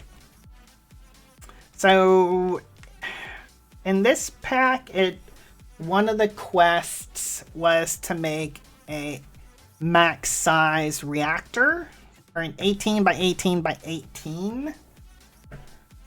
We decided to do a 15 by 15 by 15 just because I wanted to keep it all within one chunk. I didn't want to have any issues with chunk boundaries. I know District did the 18 by 18 by 18. I don't think you had any issues with chunk boundaries, so maybe the next, maybe in Ragnamod 7, we might try the 18 by 18 by 18. You think that's the only reason you didn't have problems? Maybe. Because my 15 by 15 by 15 had some issues. I didn't have the issues that Potox had, though. I didn't have any radiation leaks. Because the 8 chunks around the core had to be loaded before the multi-block would form. That could be a good reason. I didn't think of that. Like I said, maybe in Rag 7 we'll try that if we have to go big. Our boiler, we went 15 by 15 by 15. This was the first time I ended up adding like 4.5 layers of superheating elements to cool down the hot sodium as quick as possible. And initially our turbine was 15 by 15 by 15. But I was having water issues where I couldn't keep water in here. It was a blessing in disguise, yeah. I want to do mini reactors next time though, so sick of making that much sodium to fill them, yeah. Yeah, hopefully we don't need that much antimatter in Ragnamod 7. As you can see, we ended up having to add 3 more layers to be able to produce more water through the saturating condensators to keep not only this boiler full, but this one. So as you can see, this was not expected, as it's we had to build a balcony to fit our 2nd one in here, just because we had so much superheated sodium that we were trying to cool it to get this thing to run as fast as it could. So this guy truly could have ran, our max burn rate was just barely over 1 bucket a tick. The most that I could get this thing to run was 2/3 power at 660 millibuckets a tick. I couldn't get it over that. If I were to go to 661, the sodium would start to have issues. The water would disappear, and this thing would overheat within seconds. So it was really... I know District, you did 3 boilers, so maybe if I did that, we could have ran it a little bit hotter. But I never had to build one this big before and use this much stuffs. So it was a learning experience for sure. This was the first time that I had to build something to trash the energy. I know District did it with AE2, which when I watched your stream, that shit was like way over my head. Like the stuff you and Rainbow Encoder were talking about, I was just like, what? So I thought of a way to do it with Create and Daylight Sensors, so where it gets a redstone signal with the daylight, and when it gets a nighttime signal, it retracts from the sticky piston, the trash can, which will then start voiding the energy, so this thing does not have a chance to back up. Because when your turbine backs up with power, your boilers back up, and then your reactor goes kabloom. We learned that on Ragnamod 6, because that was the cause of my reactor explosion the first time. So we learned that we don't want that to happen. We got our induction matrix over here with a cool 32 trillion RF storage. And then over here, there were some 5 times crystals that we needed for crafting. So we have cinnabar, cobalt, and tin. We needed these for some of the late game crafts, so we just have storage buses here to where they hold 1024. So here is how we made our plutonium and our polonium right here. And then in here is our nuclear waste storage. There was one time, if you were in stream, that when we came in here to look, all of these were full before we added like the second and third layers. The first layer was full and the pipe started to back up. Luckily this holds a shit ton, otherwise we would have had a nuclear fallout on our hands. And then we'll go up to the top side for the in-game crafting. So up here we have our SPS that was making all of the antimatter. We eventually, I think, made close to 2,000 antimatter before we finally said F it and just went to the server gods for the 40,000 antimatter that we needed. And even then, we didn't end up using it all because stuff and things and time and frustration.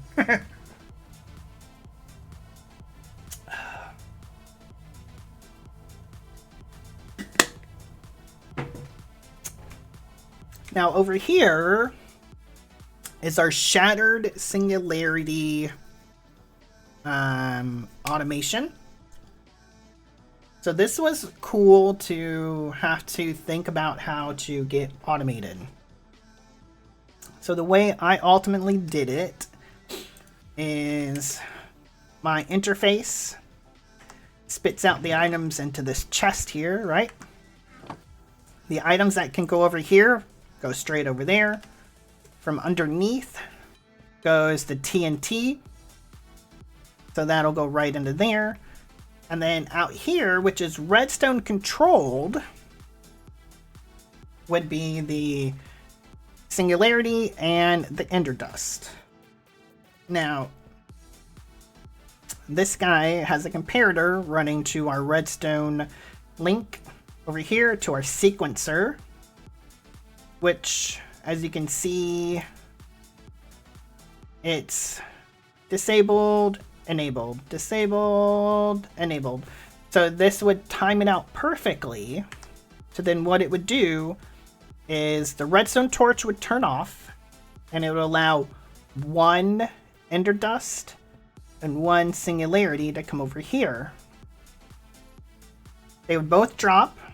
One would fall on the redstone plate, I mean the old plate, which would dispense the TNT, which would make the quantum singularity. This would pick it up and then eventually send it over here to get crafted into the shattered singularity. I thought that was a pretty cool way to do. It takes up a lot of space, as you can see. But she works, and that's all that matters, right? We have our Elite Centrifuge. This was making our Blacker Lotuses towards the end. We have our Draconic Crafters. This guy here made our Draconic Cores. I've never had a playthrough that required so many Draconic Cores that took forever to craft. You could start a craft of 100 and it would probably take about a day. This thing was stupid slow as well.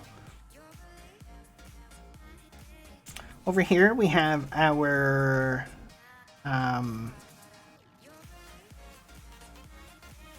refined radiance from Create. We have that automated, so as soon as you send it through the beacon, it automatically turns the chroma compound into refined radiance, and it gets vacuumed up. This was our pink slime ingot maker. This was also stupidly slow. It would take about 20 or 30 minutes to make one ingot. This was our luminescence. So we decided not to do the orchid ore production through Botania.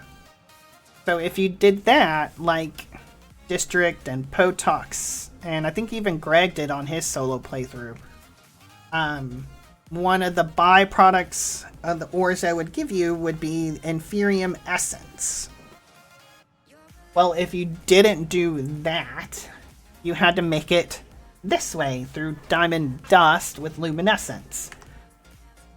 This was also stupidly slow, and you needed 8 of them, and to make 8 took well over 2 or 3 hours. It was, again, stupid slow.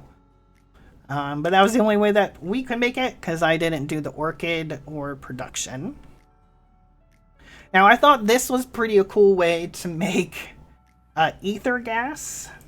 So you took liquid hydrogen chloride and mixed it with fertilizer to make your ether gas.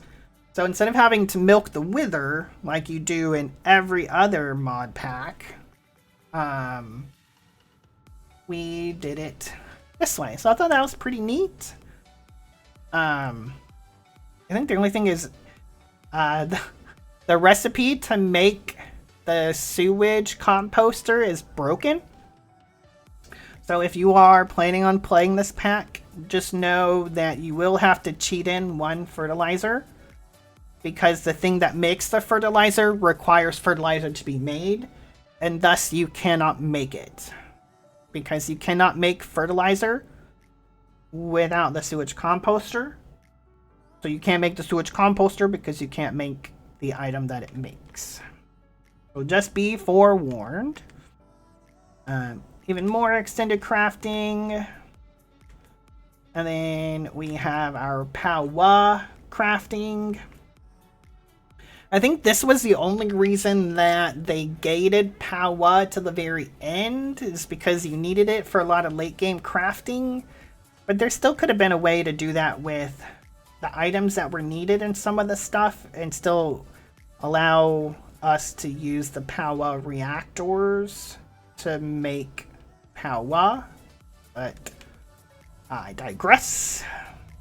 But we have 8 separate crafters, and the stars, they move backwards. Yeah, that is called TPS issues, guys. And I had about 10 more of these energizing orbs made, to where had we continued with this pack, we would have required at least 10 more Powa setups. And then we got our fusion reactor, making 2 million RF, you know. But while we're up here, let's go look at these guys, and then we'll go to the Void World. So we got our nice little floating islands for our iridescent altar. I thought this was cool. It's a neat way to kind of do this. And then over here we have our, like I said, one gives flight and one does mob removal. And these are actual hollow. I think like one of these. And door.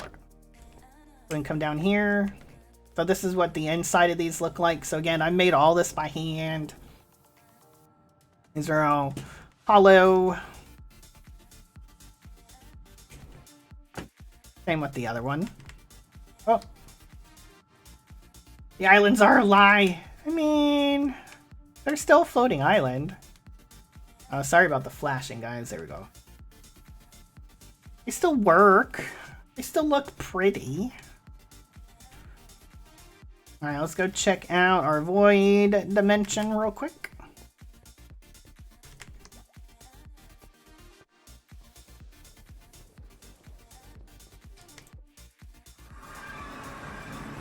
They are fake.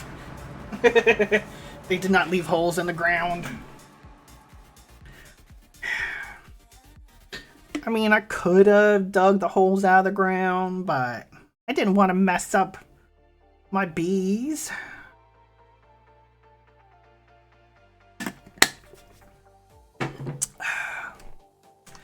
So towards the end of stage 3-ish, we got access to the Void World, to where we amped up our production of stuff.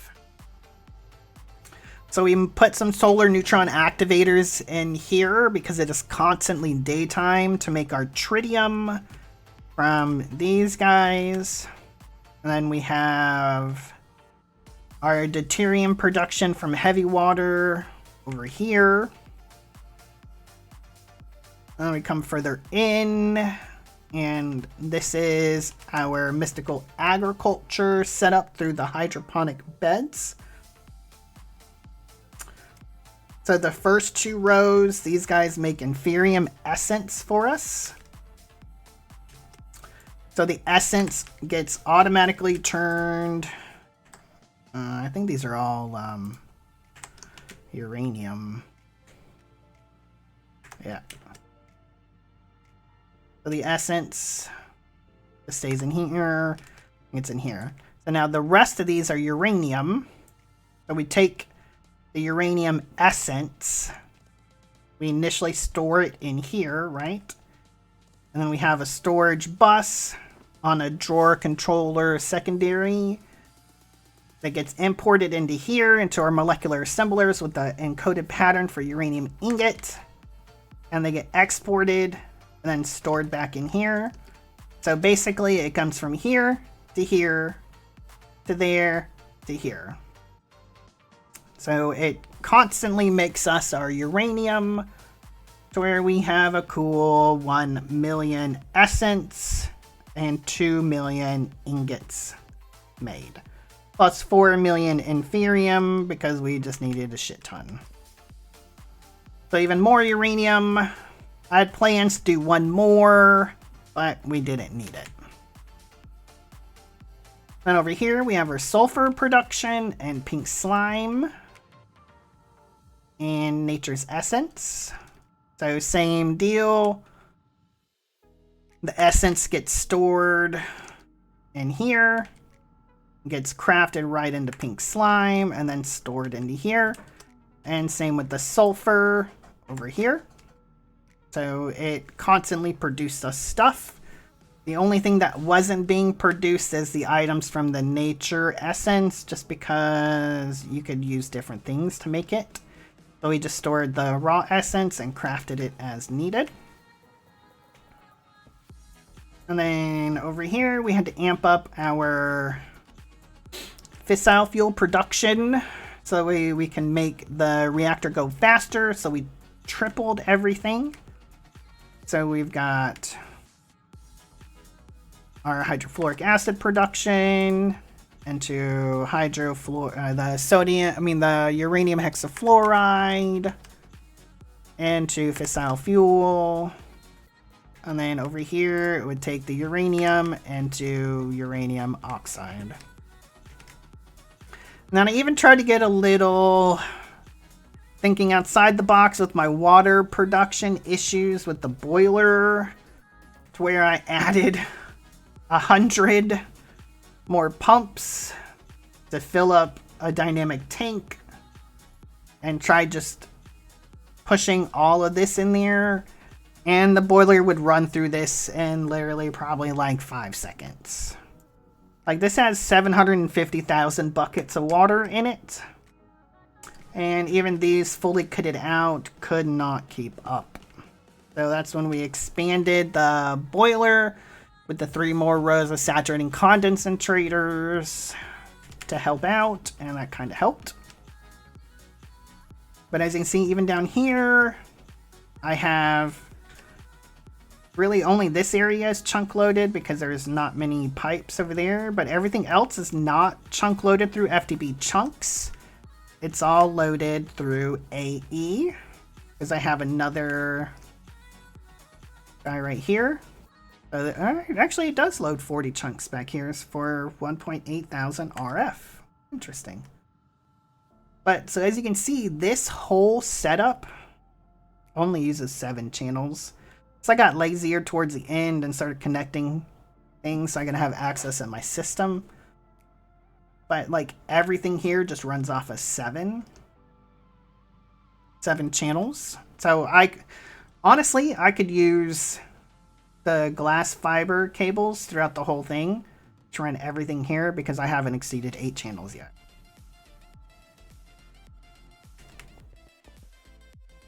And I'm back to the overworld.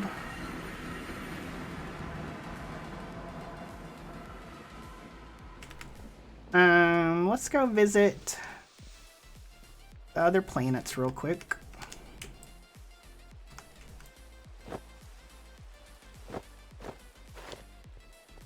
Alright, so we can come here. So we have gateways everywhere.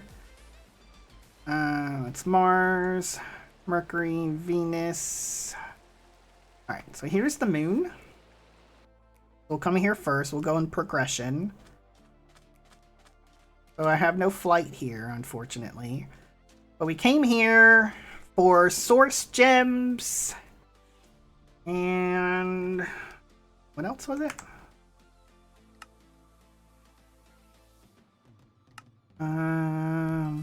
And Certus.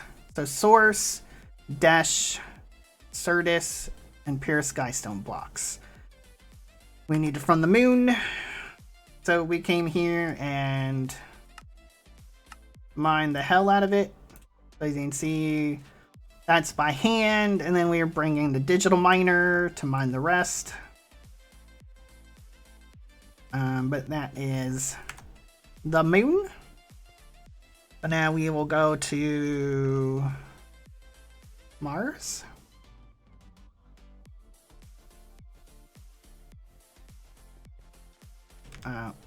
Here now we got flight. I forgot I didn't have my flugel tiara on. So here. Thanks for the follow. Hey, thanks for the follow, Federation of Russia. Hope you're having a good Wednesday. So we had to come here for silicon or dry ice, which we never used, apatite, and potassium nitrate. We needed this for biomass to make the ethylene. So again, digital miner came here. I don't think we mined a lot by hand.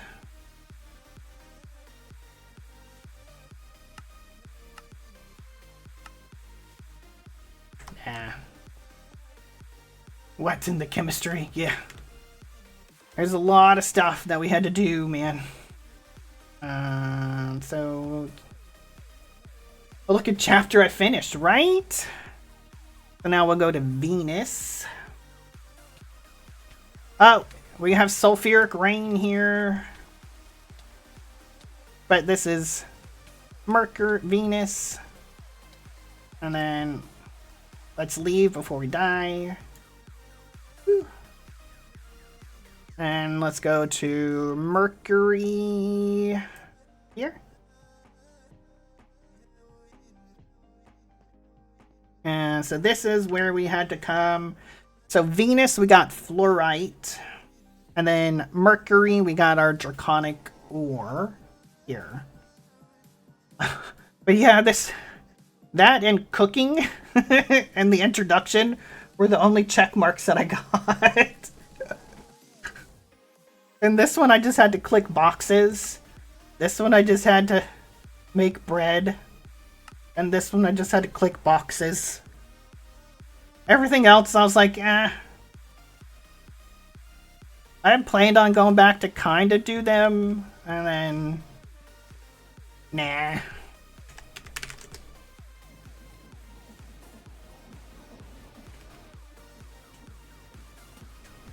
Yeah. I know you were saying there's a couple that are like hidden, have like hidden ones too. Got all the hard ones at least exactly captive.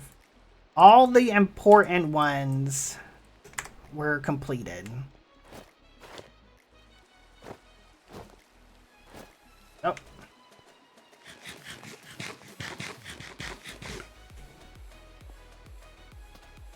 Alright, so I think that is everything with my base. So let's go visit some other people's bases and kind of see what they got up to. So first we will go to Cat's base. So Cat, Akumidori, and Grinch.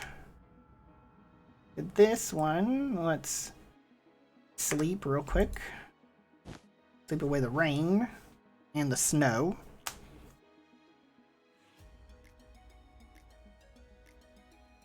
Why do I have you? Very well.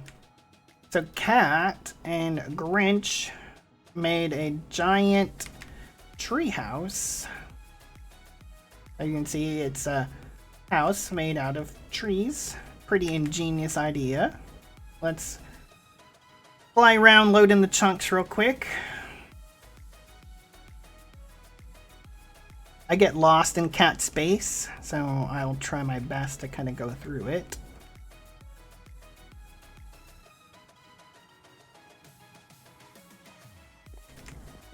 I know we come in through down here.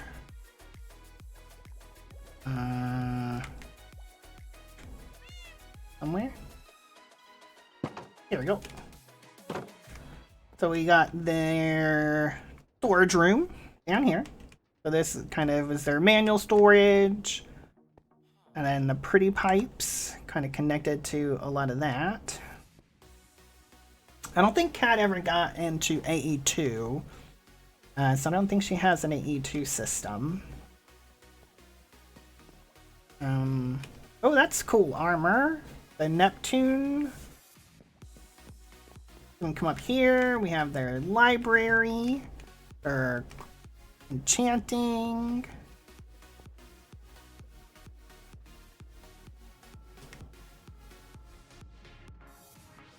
Interesting. I didn't see this part. I wonder what that one's for. I know what this is, to make coal coke.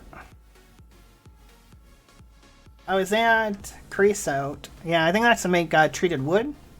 Yeah, yep. So she's got her alloyer there. Smeltery there. Blast furnace. And alloy kiln. I'll continue upwards. Up and onward. So this is their garden. The Cat and Grinch did it inside, but we still got the greenhouse glass too. With all their stuff and things for food and hemp. So their entire floor is made out of growing pots, which is pretty cool.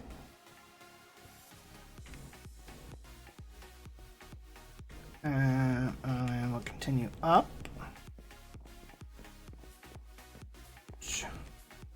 Extra room, not used yet. Coming soon, TM. keep going up. Another room. Or express elevator. Alright, so here we have some of Kat's create stuff. She's got her bees over there, immersive over there. So this is kind of like the big factory working area. So we've got her water wheels, which are making stress units to send all the way around via belts. Create stuff. And then they got into the steam turbines for stress units. Uh-oh. Something's got full.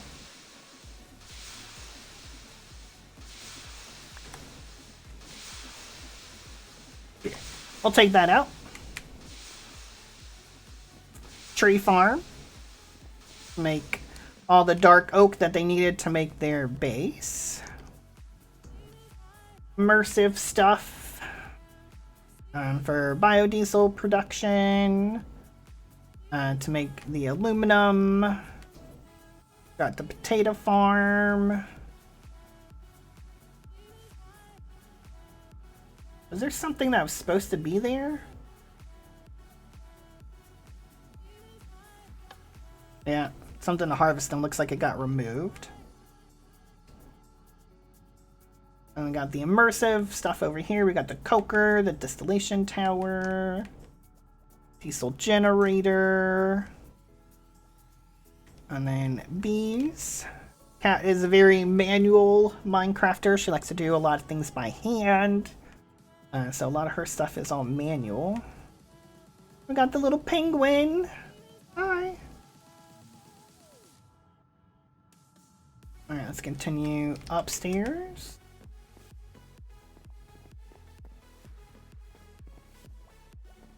We've got more stuff up here. So this looks like rosin production. Magma crucible. The compressor. Oh, this is all her space stuff to get to space. More immersive, so steel production, coal coke.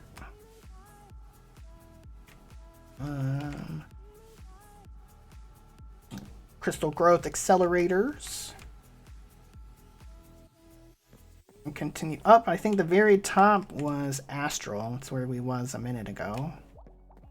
Where we spawned in.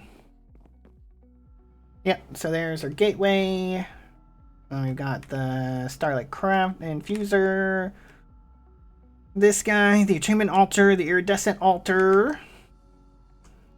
What was this? I don't know. I think this is, oh, this is their Fisher. So Grinch got into the dogs mod. The doggy, whatever the hell this is, that we didn't do. And I guess there's different tasks that you can assign to them. And it was either the dog or the rats that was doing fishing for them. To get them random stuff. I think that's what that was. If I recall. And that's her main base. I think she had an Eidolon and a tower right here. We've come in here, so they cleared out a tower on October 8th.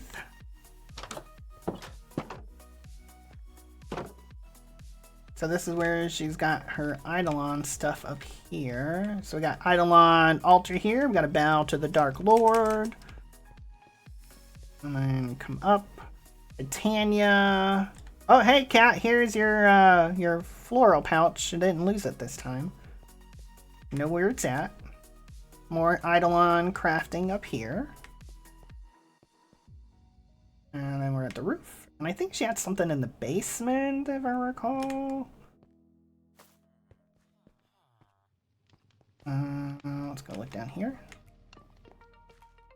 Yeah, her crucible's down here. Burn.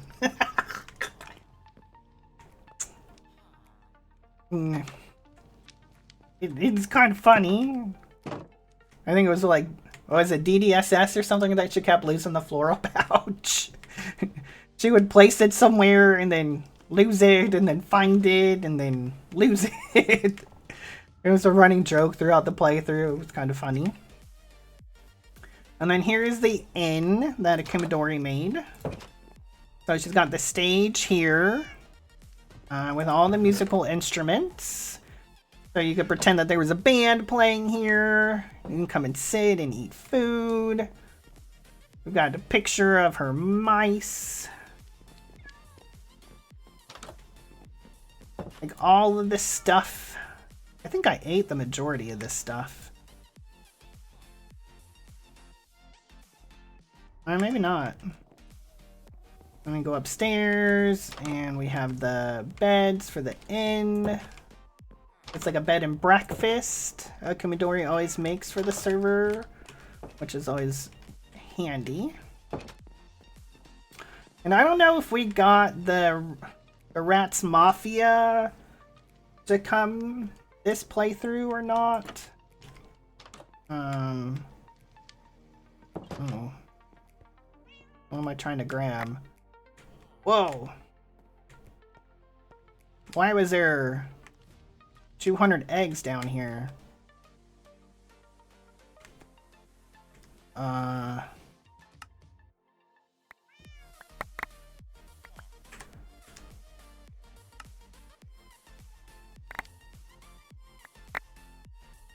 Someone's chicken farm's going out of control? More server lag, blame cat! Exactly! Like, where's a freaking chicken? Like, am I missing something?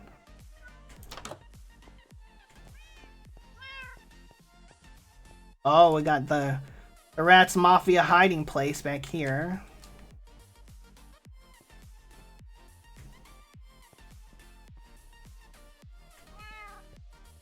Like, where the hell was the chicken?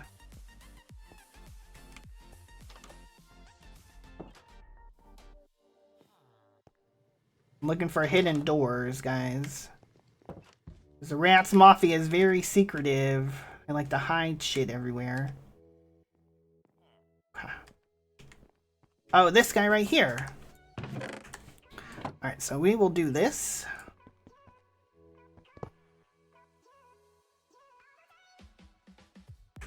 There. So cat, if you need your chicken, he's right there. You know, we'll just clean this out. He'll be in the chest.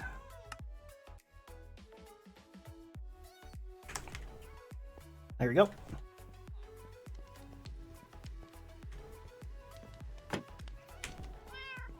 Alright. I'm not sure if these buildings had anything else to do. Here's a picture I took of Cat with her kitty cat hat. I always wondered what this building was for. It looks like it, to me it looks like it's got a bow.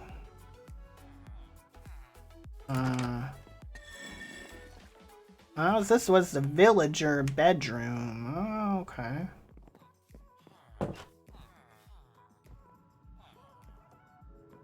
Someone's wheat.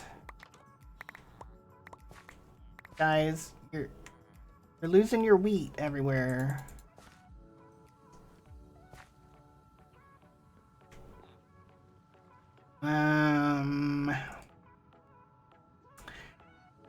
This was Grinch's starting base. He did the underwater one, so if you choose that one, be aware that it does produce its own water.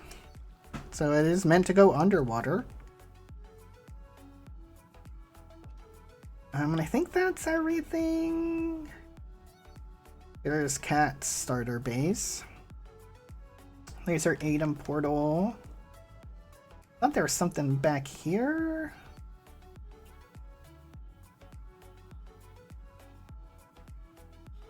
Got these guys just hanging out.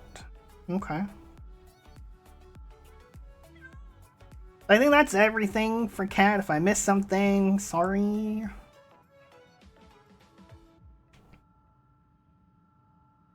Alright, so let's go. Who else we can go visit?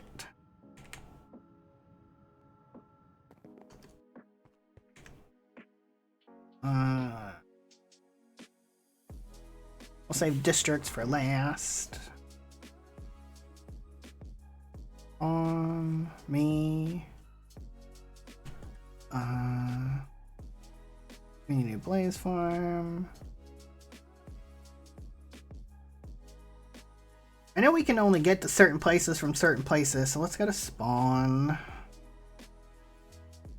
And that's me. Cat. District.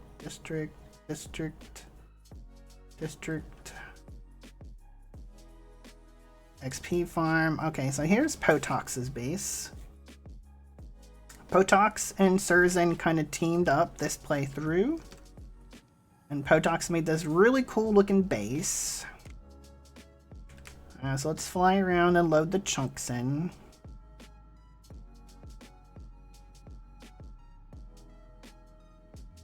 Potox always comes up with these cool ideas for like large bases. As you can see, it's like plus signs for each kind of wing. It looks really cool.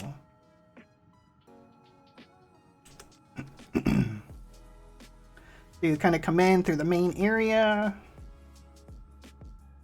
I'm gonna go off over here. This is Britannia. We got the portal.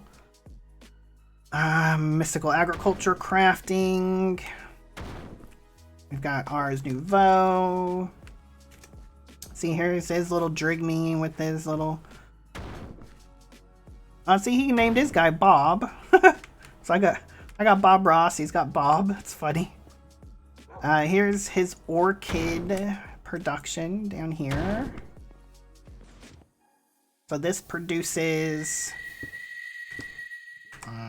magnet off. Thank you.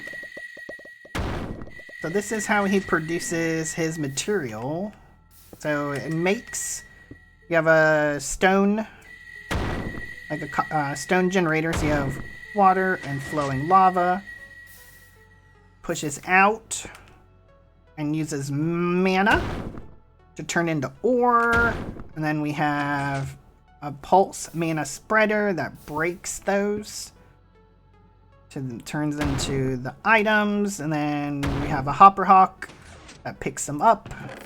Probably chucks them in here and sends them off over there. I think it's pretty cool. I want to try that one playthrough. I'm not the best when it comes to Britannia. I'm still learning. As you can see, it requires a lot of mana. And by a lot, I mean a lot. Come over to the other side. So this is his astral area. I'll go upstairs. I like this tower. It's really cool. I think initially he had green glass in here and then put mana glass. Mana glass, this looks nice too. It does give off some light.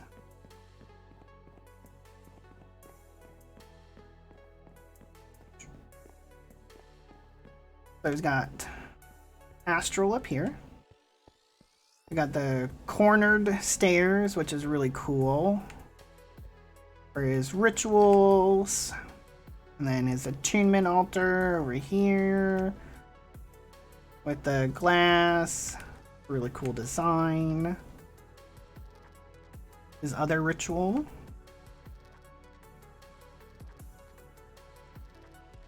Oh, he's got 3 rituals? Oh no, 2 rituals and then his iridescent altar, okay. And then up here is Eidolon to turn day into night, that ritual. And then all of this is starlight, liquid starlight, which flows down throughout the middle tower. That looks so freaking cool. Like, I don't know how Potox got that idea, but I love it. And then if you saw one of my YouTube shorts, by the way, self-plug, go check me out on YouTube. Please subscribe.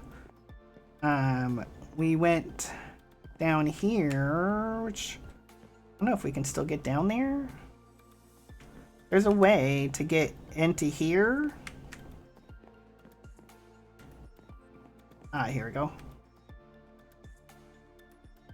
Like, look how cool this is! It's like you're walking in a star field. Like, how amazingly cool is that? Like, it's covered in black concrete. And then filled with starlight. And it gives, like, the starlight effect. It's almost like you're flying through the universe. And each one of those little balls of light is like its own universe. It is so cool. Like, I don't know how Potox came up with that idea, but props to him. I like it.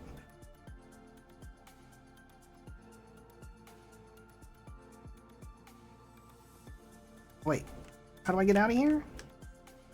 Isn't this the hole? There we go. Okay. I'm gonna go check the other side. I think the other side is like garden stuff. Because you got the greenhouse glass. Yeah, so we got the kitchen from cooking for blockheads. We got our create farms for foodstuffs. Hemp and sugarcane and tree farm. And again, melon farm. So this is how some of the other pack members did it without, say, the chassis going down the middle. Because you can, I guess, connect those like that. Make it one block thinner. That's a way to do that. Here's this fishers. And I think in the middle was AE2. Let's go check there. Down here, we have a storage room. So we got AE2 and all of his drawers of stuff and things. Potox is a great builder. And then there's his controller. Down here is his bees. So Potox made a single centrifuge for each item. I think he had to make like 32 of these one day. So that each one does its own comb production through his bees, which is just cool. And then I'm not sure what's on the other side.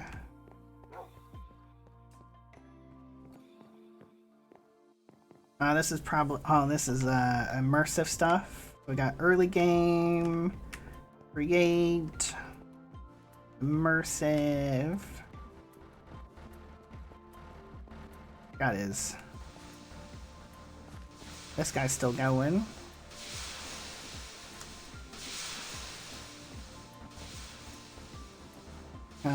Unlimited bottomless supply of oil. Arc furnace. There's distillation tower. Sending stuff and things over to the coker. And more diesel gens and sulfur recovery units. What's down here? Oh, we've got extended crafting. Okay, so there's shattered singularities. mob farm because I see pink slime, liquid meat.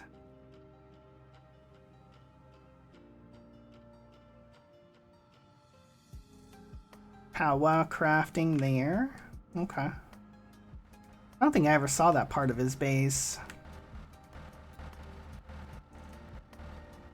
Then him and Surzan did a really cool space section. Let's go see if we can find that.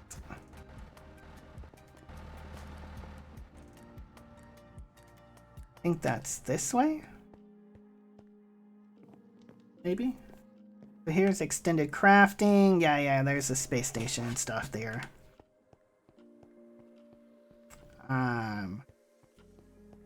Like this looks cool as shit. Like I like this.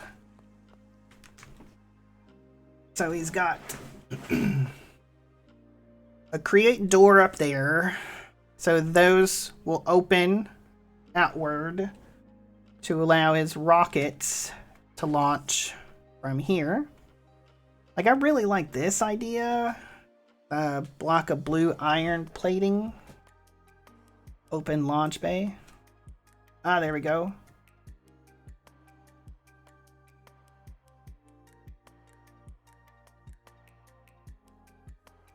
So cool. Close. We don't want the snow to get in here.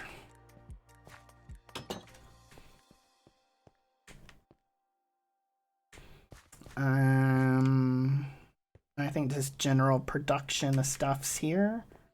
I think besides their mine colony, I think that's the gist of their base.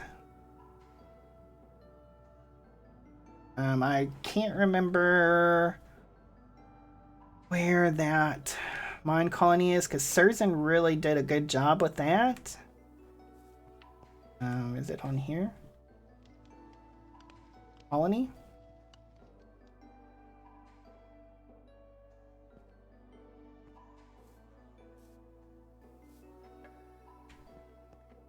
Colony is closed. No, Licky. But like I said, Surzan really went all out with mine colonies. Let's load the chunks in. I think we came here once and saw like all of this. It was really cool.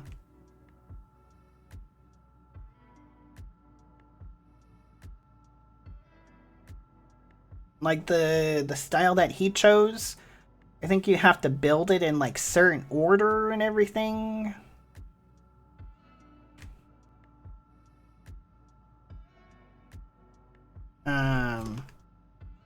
These buildings are not centered on the entryway here. This one needs to be brought over there. Or that one needs to be brought back. I think. But like, look at this observatory. Thing looks cool as shit, man. Got a big old telescope.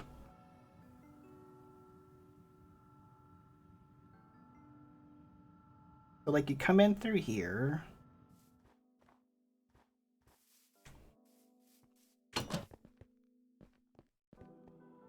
And this is like town hall here. And then each section like has a building that gets built off of it. So like lumberjack that way, house that way, second builder, university.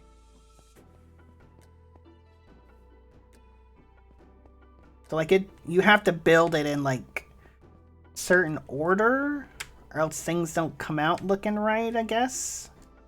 I think this is like the toughest one or something, if I recall. Look how cool this is. Oh man, it's like so cool. Like all this stuff is like built into the walls and everything. Looks like an actual, like, cohesive medieval castle town.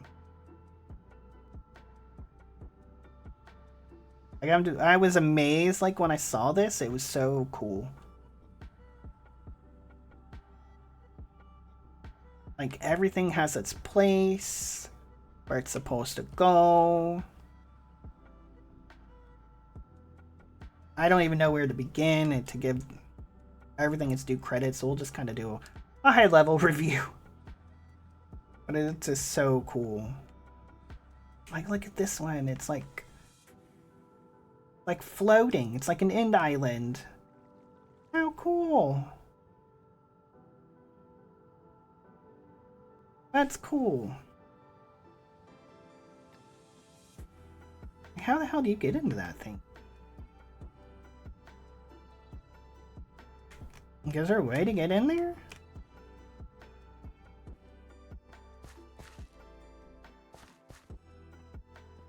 I guess like that? Hmm.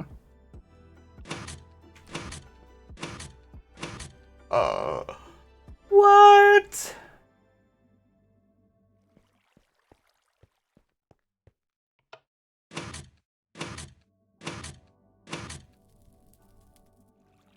How cool is that? I've never seen that before.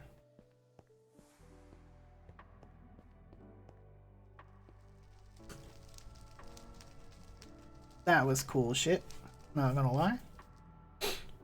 But like all these buildings are so pretty too. Like look at this one. The purple roof. Magenta. And the magenta glass. You got a glass house. Like a greenhouse here. This is just, it's really cool. Like, the amount of time that you would have to do this, I can't imagine the amount of hours that Surzan put in doing this shit. And then even like the AFK time to like start a build and then just AFK while they built it or did the research necessary. I can only imagine the amount of time needed for that.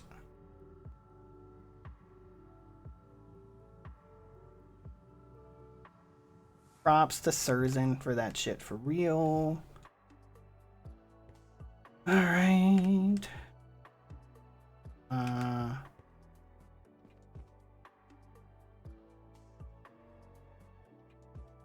Okay. They have the Guardian Farm. District. I don't think Captive. Did you ever hook yours up?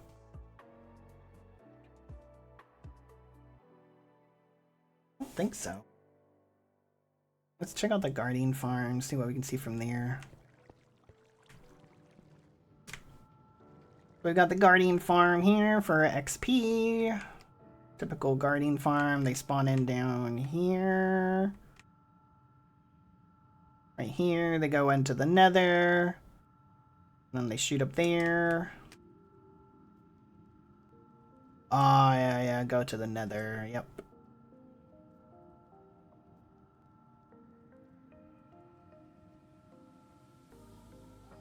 Well, let's go home and then we'll go to the Nether.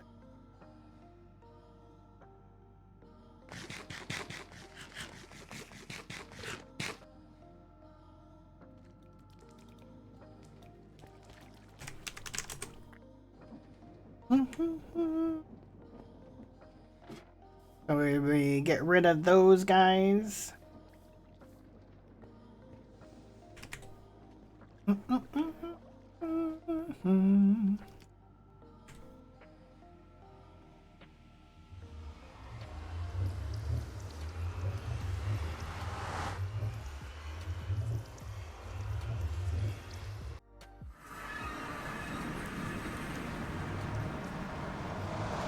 What are you guys doing here, huh?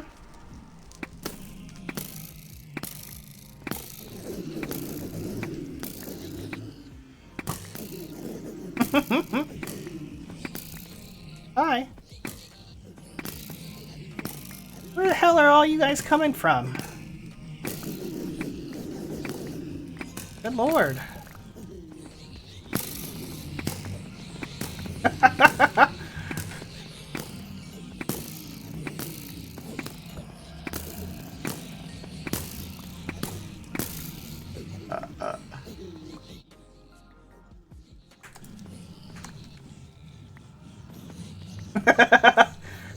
Holy shit! Like, how many of you guys were up here? Holy shit!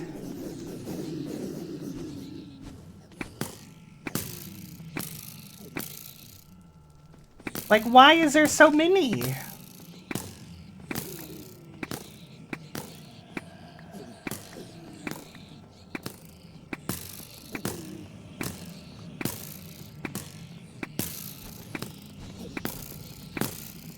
Like, there are literally like hundreds of them.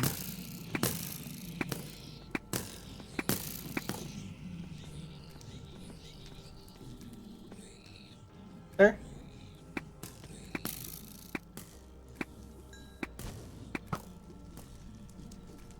Like, for real.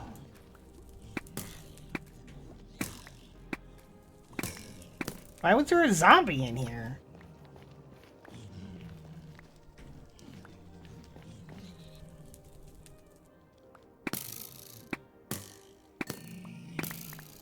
I'm so confused on why there's so many.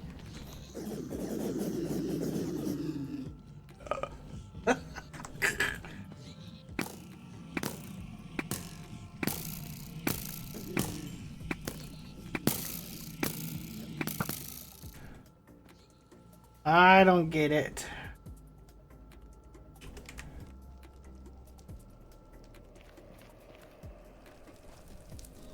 Like, look at all of them.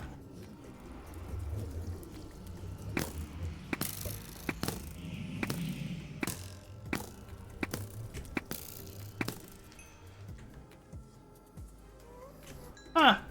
Oh, well. We'll burn them down later.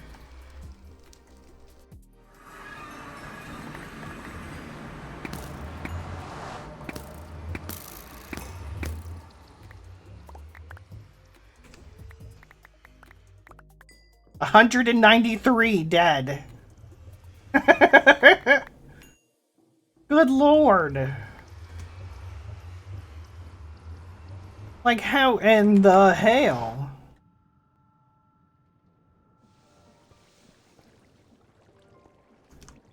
There's randomly like 300 at least. Oh.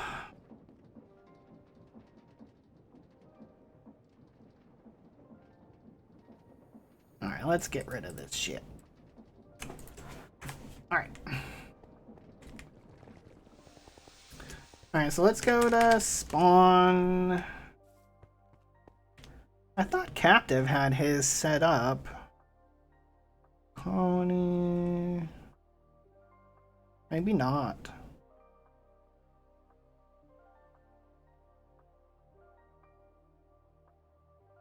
Maybe not. Okay, well, let's go check out district space.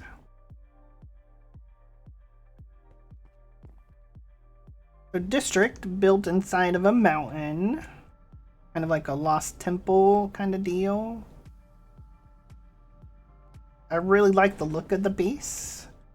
I really like the water sources that you did, and that was pretty ingenious.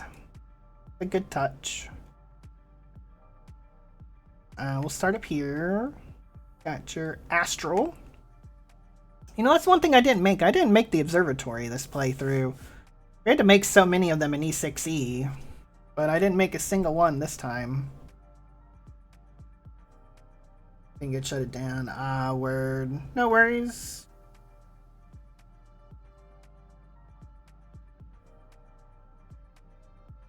And just make sure Daniel's still at the mall. Yeah, he's still there. So we got the iridescent altar. I'm surprised I didn't have to make the observatory. We'll come down.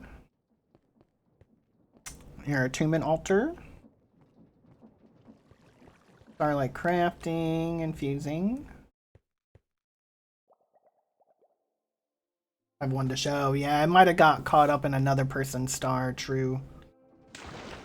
To clear up the skies. Yeah, yeah. Good call. So we've got your immersive stuff, and then your smelteries in here.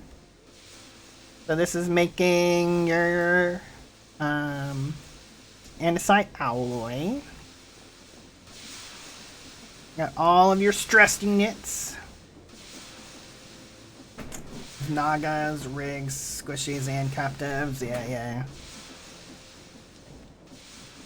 Pressure. We got blaze blood. Oh, see, I didn't get this far to make all the blaze rods, to make blaze mesh, to turn that into blaze blood. I was still doing that by hand. I didn't make any of these either. The automated workbenches, I was still making them by hand. Like all the freaking glass tubes.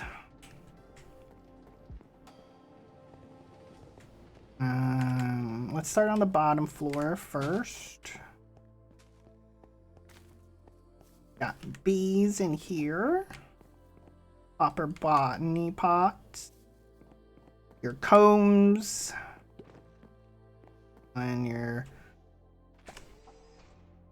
Botania stuff. So District was producing mana with nether stars with these guys here, the Wither Aconite. These will produce mana from nether stars, which it'll give the nether stars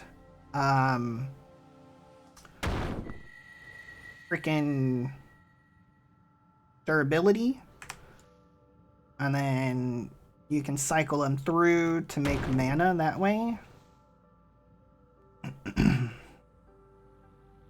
Bees, potential bees that weren't used. Hi, sir. Cocoa beans. Portal. Extended crafting. Eidolon, bow to the blood gods. More Eidolon. I came here a lot to use your soul enchanter. Whoops. I didn't know he was your pet. Sorry. I killed Terry. Whoops. Sorry. I didn't know. I've never seen him on your stream. I'll get you another one. I promise. Tomorrow.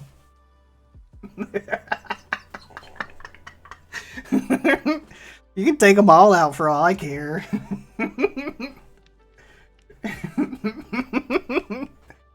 You can do / kill all Mind Colony colonists. Sorry. I thought he just flew in here for fun. I didn't know. I'd never seen him on any of your streams before. And I didn't know. I'm sorry. I'll go cry in the corner. When you open the portal. Been with us for months. Here. There. I'm in the corner. I'm in timeout. Sorry. I'll just cry.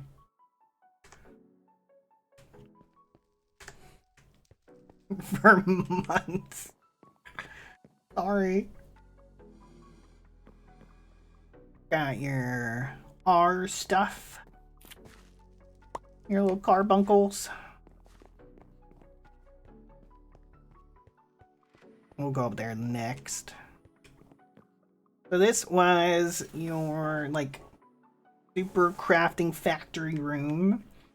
All the dissolution chambers and magma crucibles for those.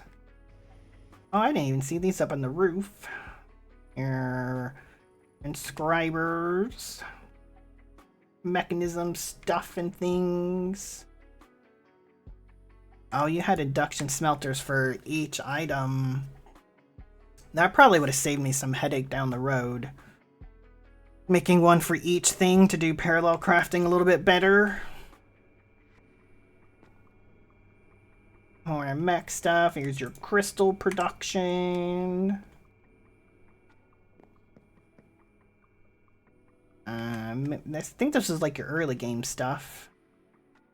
And your latex production.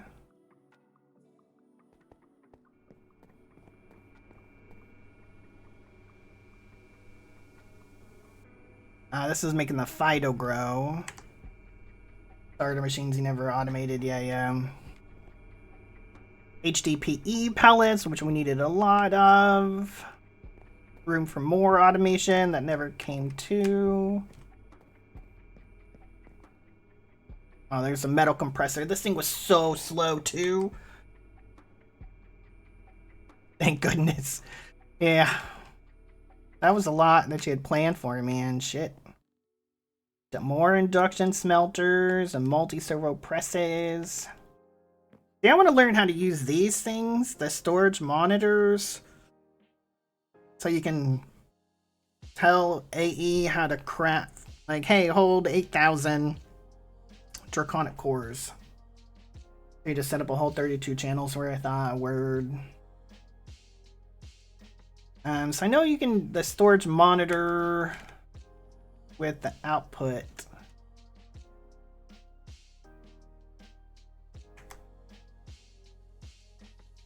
I don't understand the export bus there though.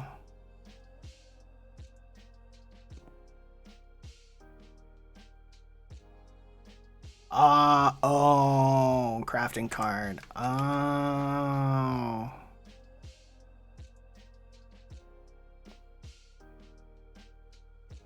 Active with signal. Okay.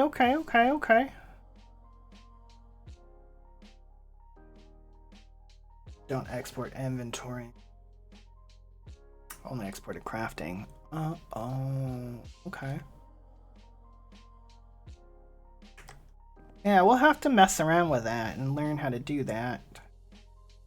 Because that would come in handy to be able to hold like certain items in stock and then turn it off versus trying to do the math yourself and create them or whatever.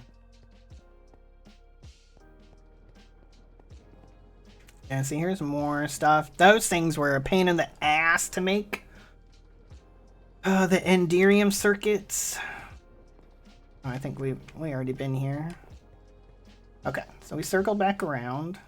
Oh, let's go back here. So this was your immersive and reactor setup. So this is where District got really cool stuff. That,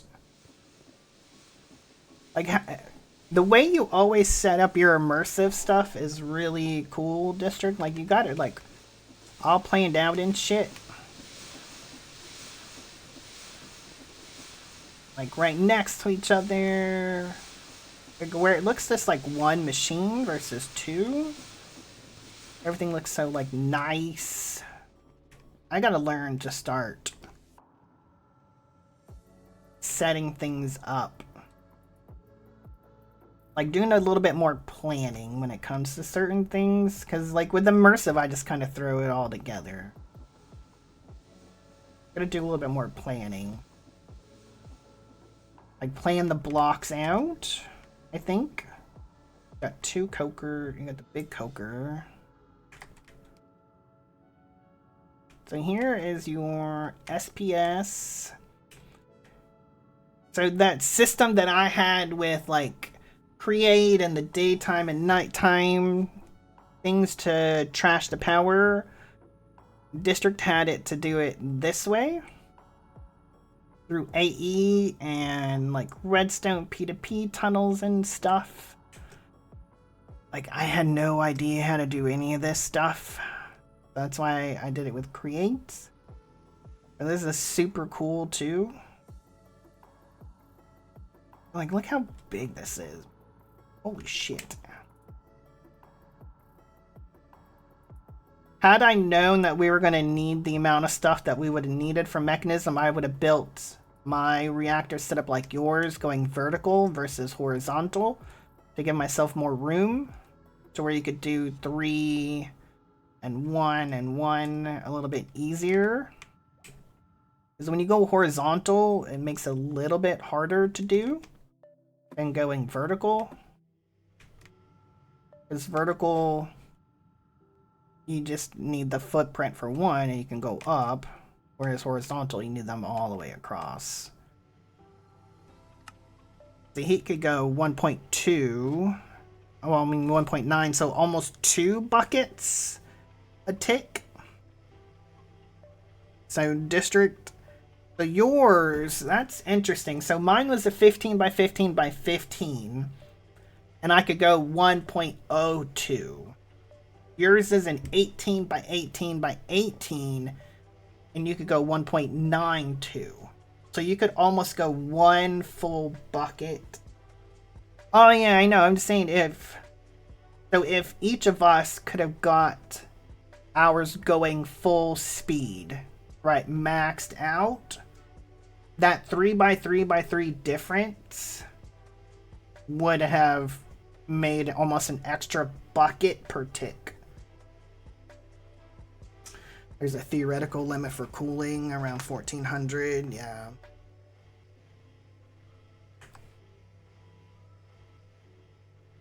Oh man.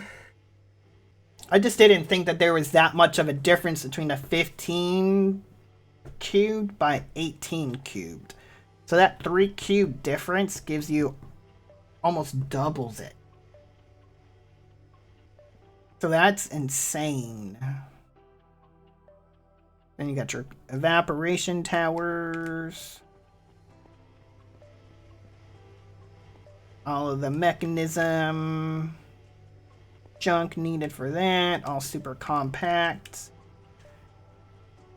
Your pumps for everything. Very cool, man. Very cool. And here's all your reactive. Your nuclear waste down here at the very bottom.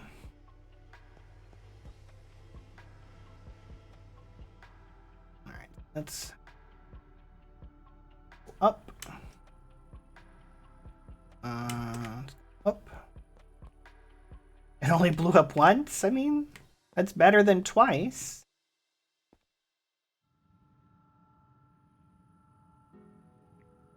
But how do you get from here to there without flight? Is there any way to do that or no?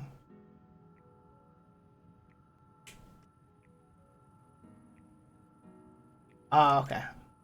I thought there was once a staircase there or something, and I thought I was missing it.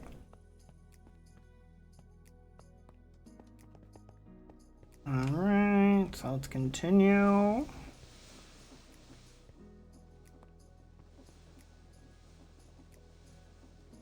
It's not. More sulfur recovery units. What goes down here? Oh, there's your induction matrix. Ah, so this is where that comes into. Oh, okay, okay.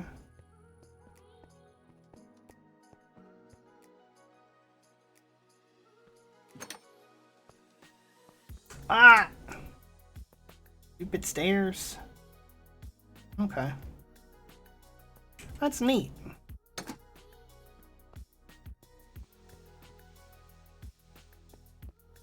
Alright. go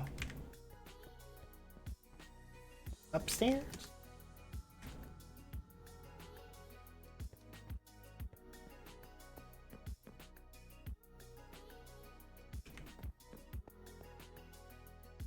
Okay, we haven't been here yet. So 5 times mechanism. To where yours was a little bit more set up better than mine. Because you need like, each of these can support like 5 crystallizers. And all of it's shenanigan glory, right? But you can see, District did the sub-networks as well for everything. So AE is moving everything like super fast. And there's no items being displayed in the pipes or anything. So it kind of helps with server performance and TPS. Oh, you had another setup over here too. But you had 4 5 times. Nope. There's another 2. So you had 6. Nope. 8. 8. Wait. We have 2, 4, 6, 8, 10. There's another 2. So 10.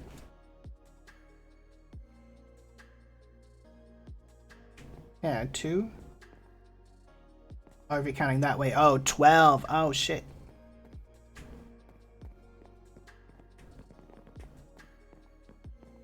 Oh, yeah, there's one over here, too. Yeah, another 2. So you have 6 sets of 2. Gotcha. I didn't realize you had so many of them. Holy shit.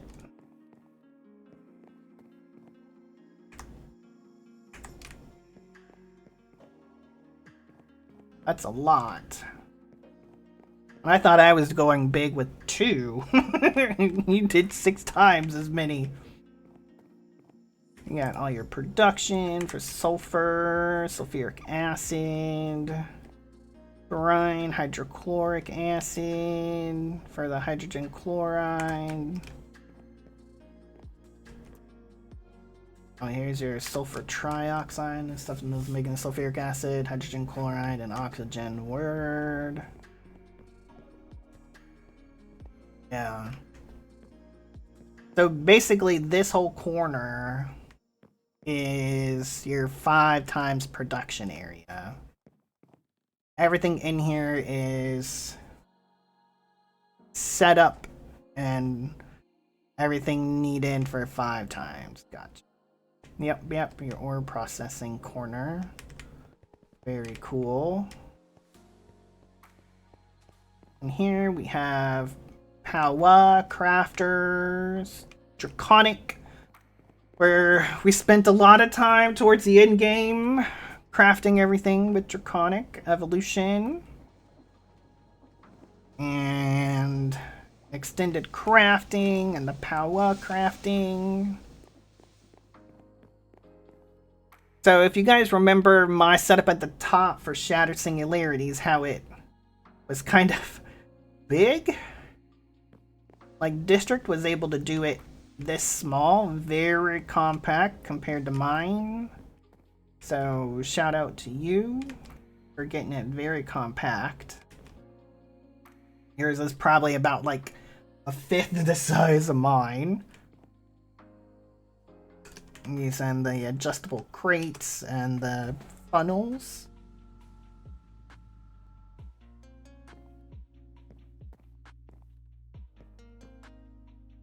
Oh, and a timer for the redstone. Oh, so you redstone the funnels. Oh, I didn't even think of that. So instead of redstoning the pipe to take it out, you redstone the item to drop it. I keep forgetting that those are redstone controlled with create. I'll have to remember that.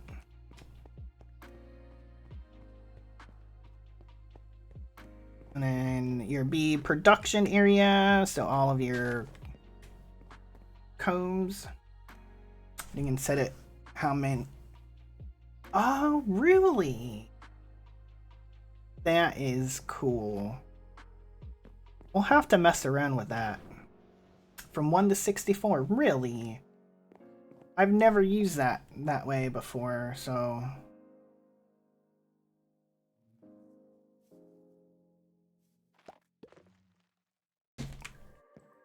We all got elite centrifuges for your comb production.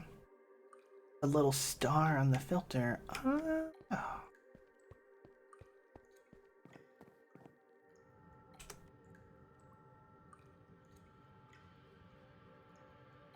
Interesting. Okay. Yeah, see, 1. Okay. Huh. That is neat. I did not know that. Good to know. Oh, nothing got built into this corner.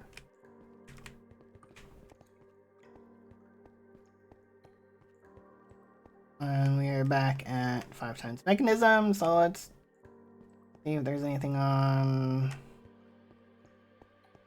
3rd story.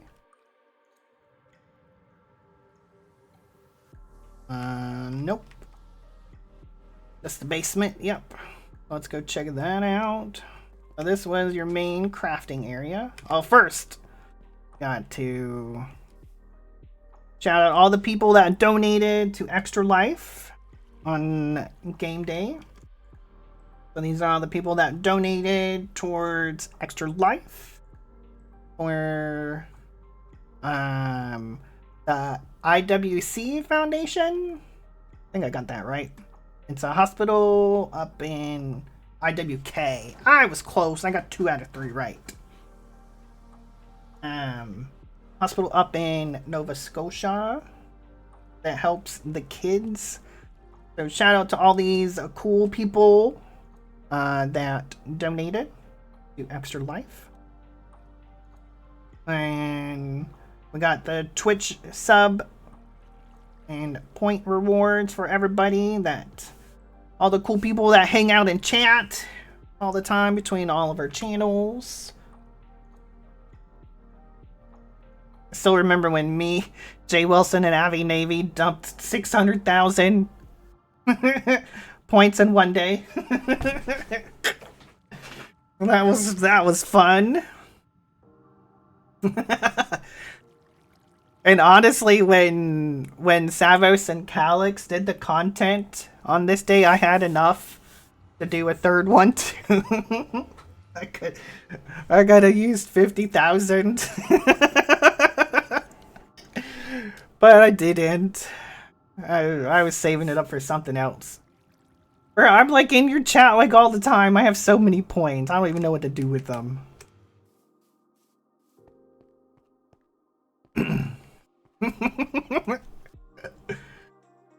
Alright, so here is District's main room.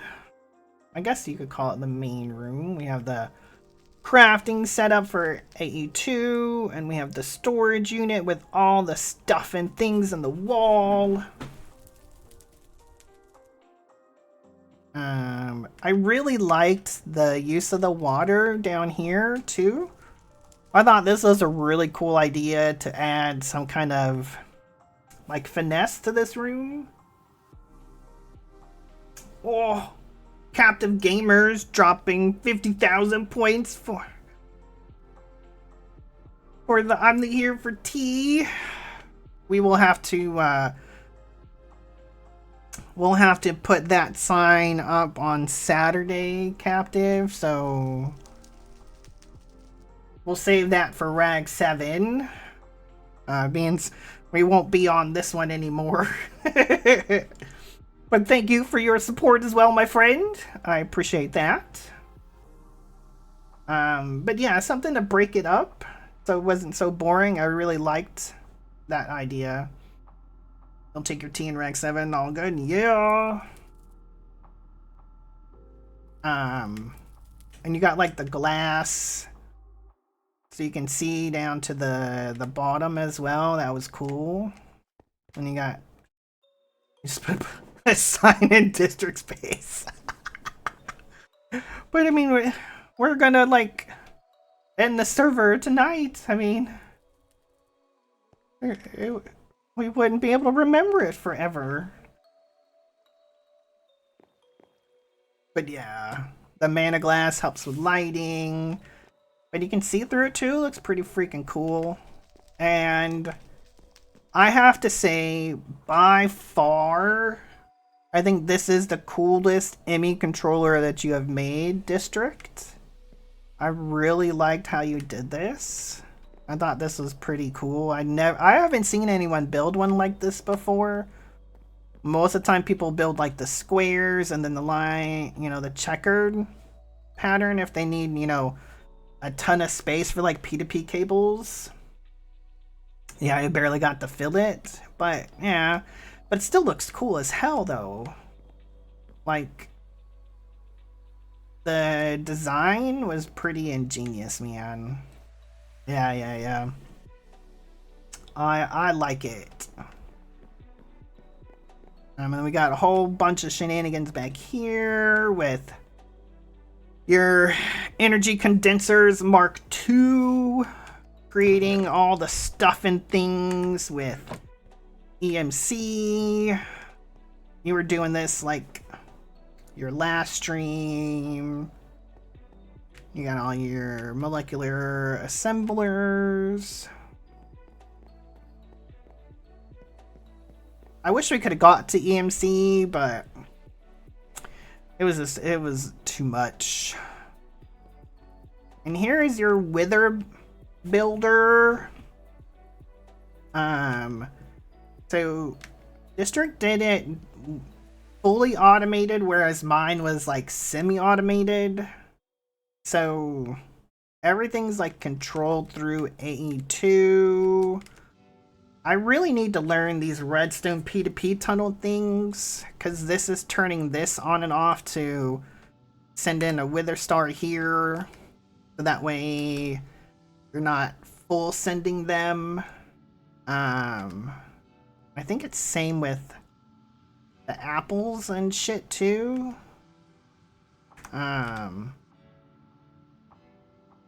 Like I saw your stream for this and I was paying attention because I wanted to learn how to do this because I knew that we would have to get it.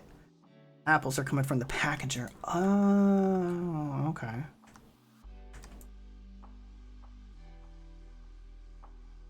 So it's so it's sending. Oh, okay. Well, that's how you did that. Okay. I didn't know you could do that. So you package the apples to send to those guys to send over there. Oh. As you send items in order. Oh, word. Okay. Because, like I said, I was trying to pay attention through this when you were doing it. But a lot of it was, like, over my head. And then you got the mob crusher crushing the wither after it gets built. Yeah, but it's cool, though. But it's... And unless you're, like, an expert with AE2... That was one you should have done a tutorial for separate now. Yeah. Like, I'm sure if you were to put, like, do a a tutorial for this, it would probably get some good views on YouTube. Because I haven't seen anybody ever do it this way. Most of the time, everyone just does the industrial foregoing way. You know, just the one block. Because that's how I normally do it. I hadn't even used the RF tools. So much cheaper, yeah. Because you don't have to worry about the wither skulls. Because for the industrial foregoing wither builder, you still need wither skulls. This, you just need another star. So, I mean, it's like self-regenerating. Because one nether star will make 9 withers. So you gain 8 like each time. The only thing you gotta worry about is apples, which are easy, and soul sand, which is not too hard either, so that was pretty cool. Getting 14 with the infusion bonus. Oh, that's right. I forgot about that. Here's the power reactor. More EMC crafting. You know, I could just come here and be like, I wonder if it would let me do this.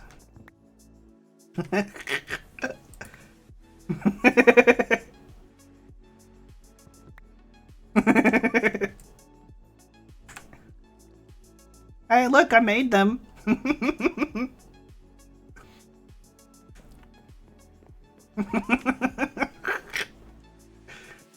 mean, what else? What else did I not have a chance to make? One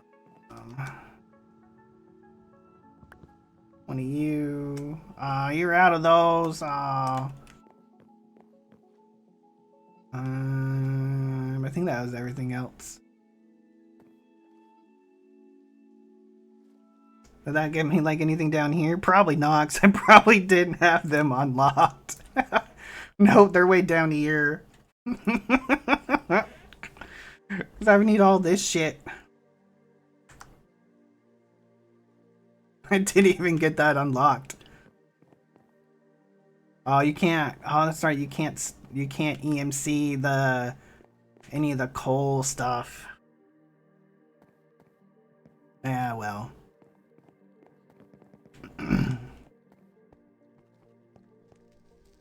I think that does it for main base. I'm trying to remember. I think your starter base was over here.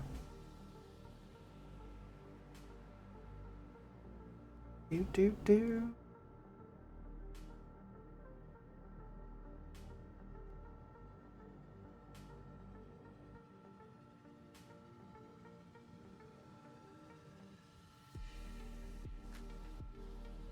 Yeah, I forgot about that. So we got your starter base. District went with the tree starter base. You know, now that I'm thinking about it, District, we never got the flamethrowers to take out the the slimes. I feel let down. We were promised flamethrowers, and we never got them. But it's all right. I feel it let me down. It's all good, man. I'm just messing. And we had all of his storage down in here. That, of course, has been moved out. That's not as much as Decursio did. Alright, shit. So yeah, that was District Starter. And over here we had the Wither Skeleton Farm. District found 2 Skelly spawners. Yeah, this farm did come in handy a lot. Not only for Wither Skulls, Wither Skeleton Skulls.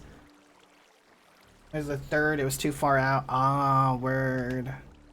You could get like some cool drops from them, but you could also do the Eidolon Ritual for soul shards. That was super handy a lot. See, these guys will just come in and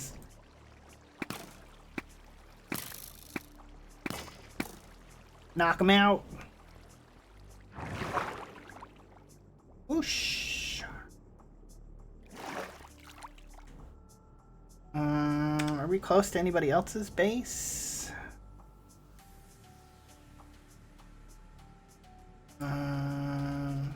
There's squishies. Break to the southeast. Oh, yeah, here's Riggs. And...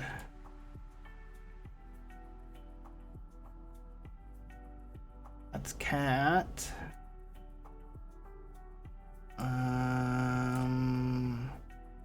I guess to the northeast.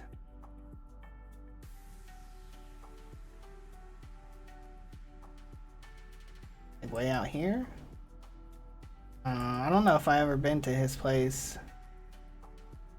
Yeah, I don't think I've been there.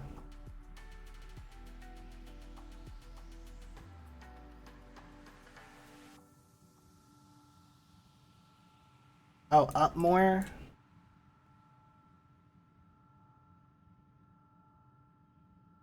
Yeah, I don't think I ever went there. Unless it's this, but that's you.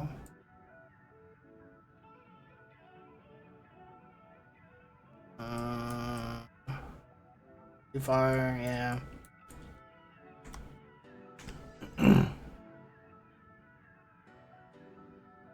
I don't know, man. Oh, here we go.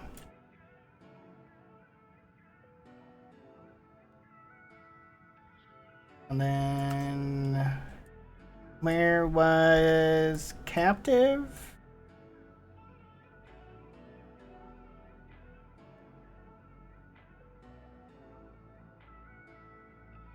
Far northwest.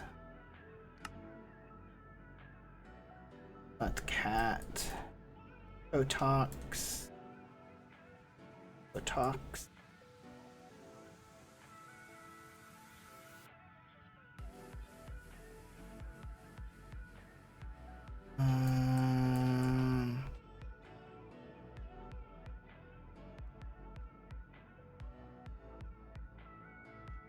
Yeah, I don't know if we'll be able to find captives.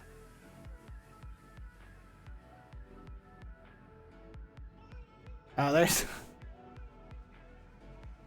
theirs. Yeah, I don't know.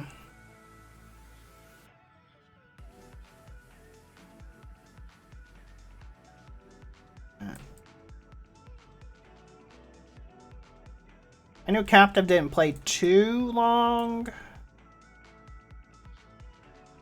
Because he had little Captive join him.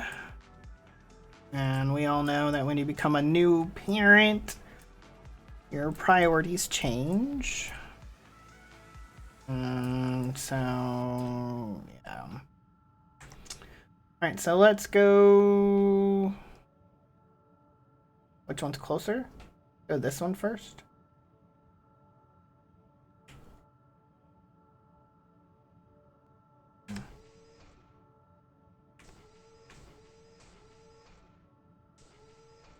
Fly super fast. Go.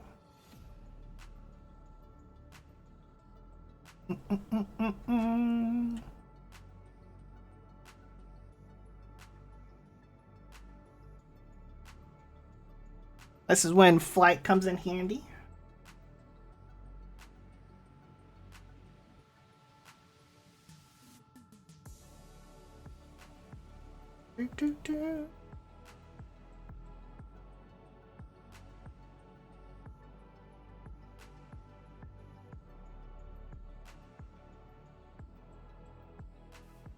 What was this? Alright, so this is Squishy's. I think this was his starter base. Can't remember where he moved his...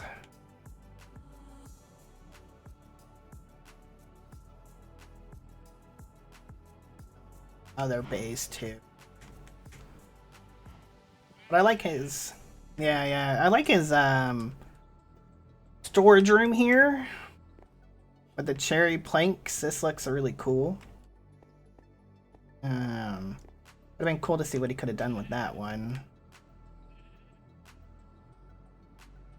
Got the floating staircase, or astral. I know he had made like a bridge. I've been there for that. I can't recall where it was. We moved south, yeah.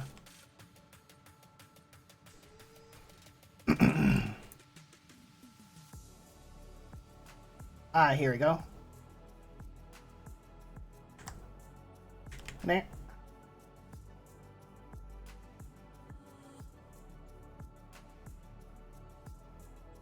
Go above the mountain.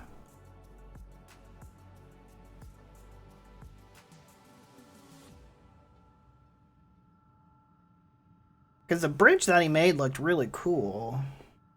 But I think he got disinterested shortly after that. Generating chunks even now? Yeah. There's a lot of places I didn't go to.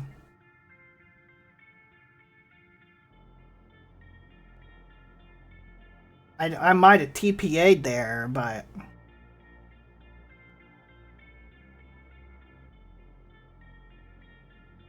Alright.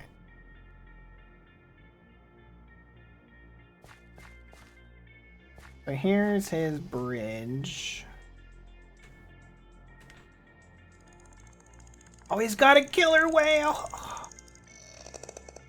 I love orcas. Fun fact, I actually have an orca tattooed on me. It was the first tattoo that I got. How do we get in?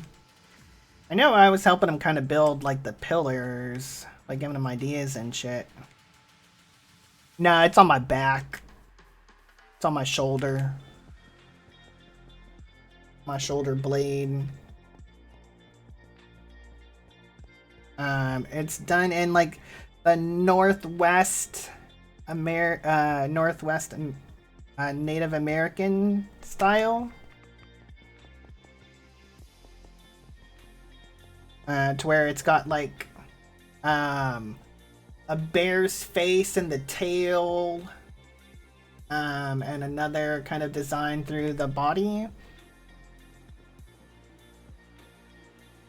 I got the idea when I went out to Washington State, out on the peninsula, out there in '96. We visited that area and went hiking through the Hoh rainforest. That's kind of where I got the design from. I got it when I was 17. Yeah, 96. Yeah, and, you know, it's only like almost 30 years ago, and like, Jesus. I still talk about the 90s like they were last decade. Storage room. On his bridge. This could have been cool, but like I said, I think Squishy got disinterested and chose to play a different pack.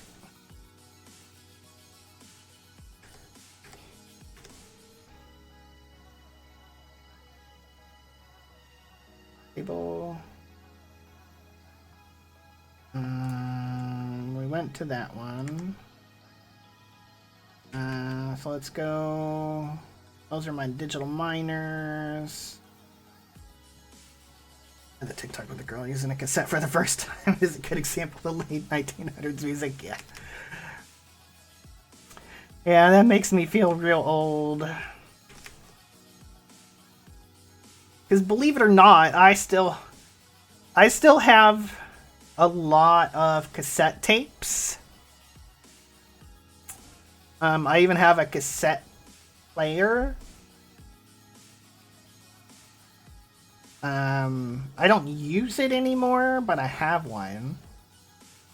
It's like a 4-in-1 stereo. It's got a radio, a tape deck, a CD player, and a record player.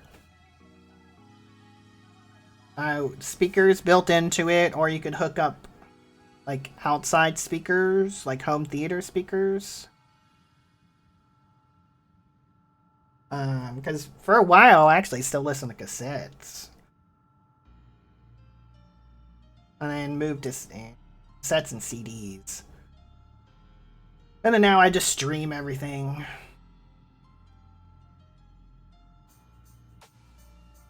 Alright, we're coming into Rig's base.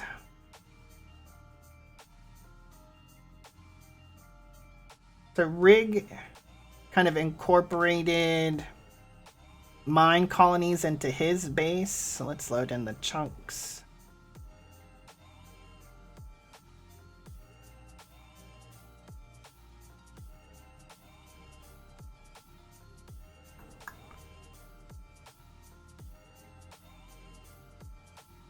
We haven't been here for a while.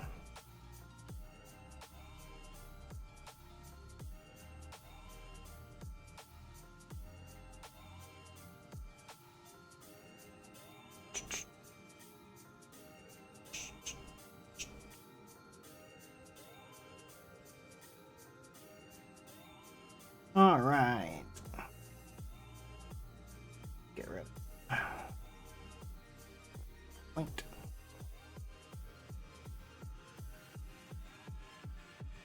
Oh, look, a builder has started building. Whoops. So this is his base, Riggs. I really like his town hall. Like, this style looks really cool with the brown and cream bricks. You kind of use a different styles through some of the buildings, but they still like meld together very well. So like I said, he kind of built his base inside his mine colony. As you can see, he got his tree farm there, immersive here, astral, his portal. This shit looks cool as hell. I hadn't seen this before. That looks cool. Is this like mystical site? What? What up, Imran? That's cool as shit.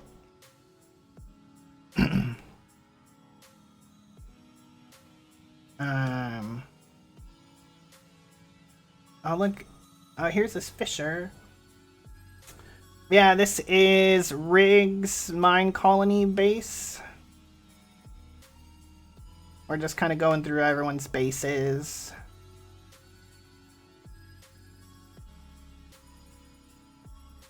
Yeah, Rig did a good job with this. Everything's like cohesively together. It's got pathways to everything. Looks really cool. I like it. I think this is... What is this? Is this like the guard tower? Oh, Combat Academy. I never heard of that before.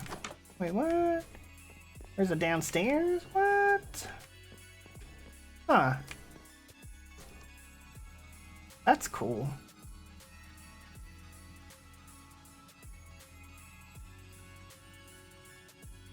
Oh, he's got its astral up there. Okay. There's thought put into it, right? Which usually medieval villages have none. Yeah. Rig did put a lot of thought into it. What are you? Oh, this is the graveyard? What? That's cool. Graveyard 3. Oh, okay. Mine only got to a graveyard 2.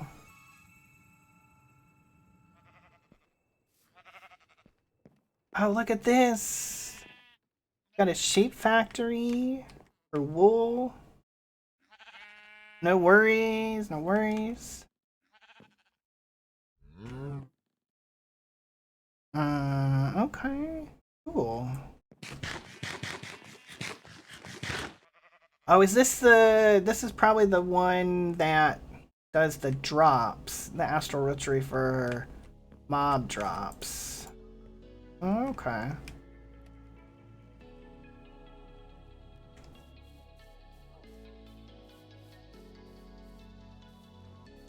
I wonder where he has like his like,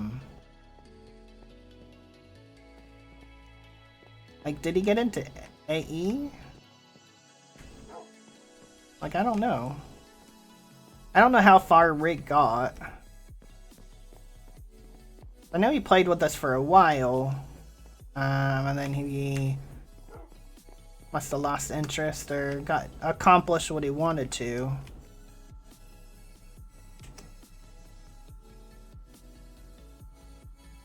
Inquire at Town Hall. This looks really neat. Oh, what is this one?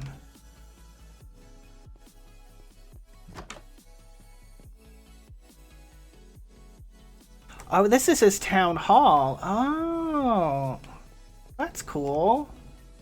That's different.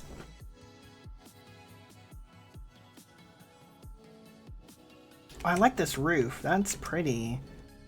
With the blue and the cyan. We got the guard towers. Look, we got some create stuff over here. Create and immersive. There's the coker. Neat. Oh, it's excavator. Okay. Oh, that's cool. I was running it like power lines. That's neat. I didn't notice that before. Alright, so which one's closer? Let's go to this one.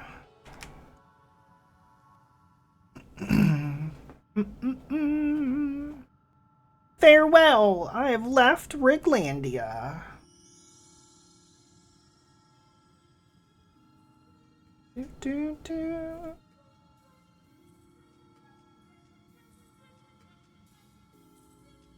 I think this was the first Naga base, and then the green one is this other one. So this one might be the small one. Maybe like the starter one. We'll go to both.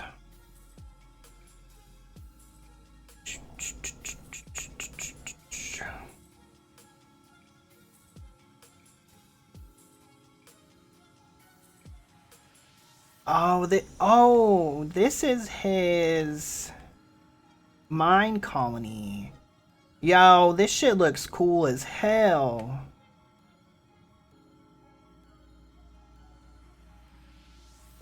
Oh, that's how far that goes. Mine never went down that far because I went AFK there. Look at this thing. That looks spooky as hell, man. Thing looks cool. With all the blackstone? Look at that.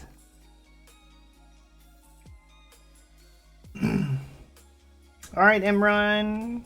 Thanks for the lurk, man.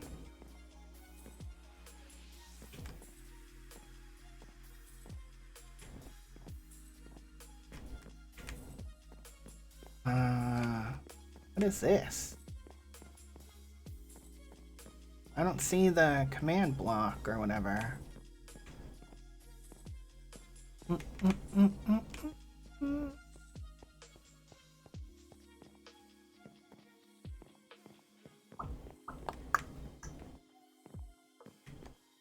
Oh, okay.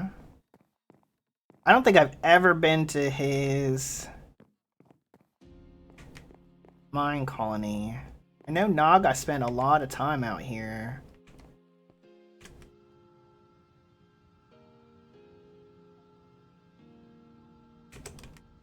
Oh, how do you get in there? Oh, is there something on the back side?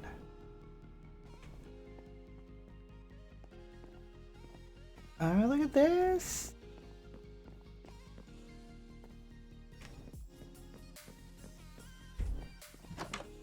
Oh, where? Oh.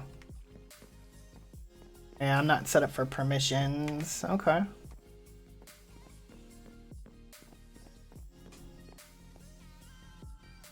Oh, look at this church. That is sick. That is cool. Oh, what is this? Oh, this has got to be his town hall. Yeah. No? Battle office or something? That is cool.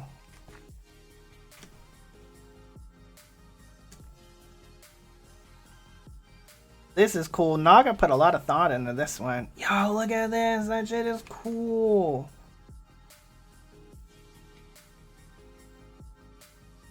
I wish I had permissions here to where I could see what these buildings were. But I like how it's kind of built in between the mountainside. That's cool as hell. There's a hospital. I know that one. Oh, look at this one. It's pretty. With the magenta. This looks like a nether themed one. That's got the crimson stem and the warped fungus. Little fisher guy. This is neat. Welcome back, welcome back. Wait, we're just looking at Naga's mine colony. This thing looks super cool. I think this is the first time I had been out here.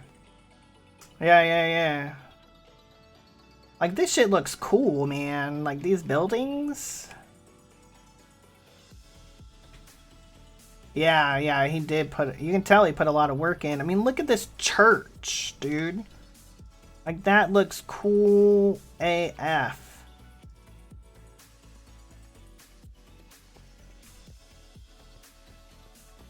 Man, you got the seats and the preacher area, books and shit. That's super cool. And like the Blackstone, like, oh dude, so cool. So cool. Oh, and I like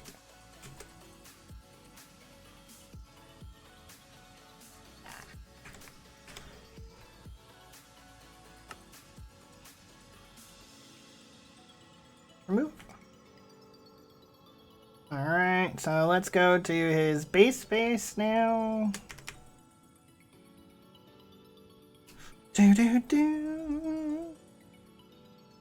Farewell, you're leaving the bloody demons. What a name. I like it. I know Avi Navy would like that one. Do.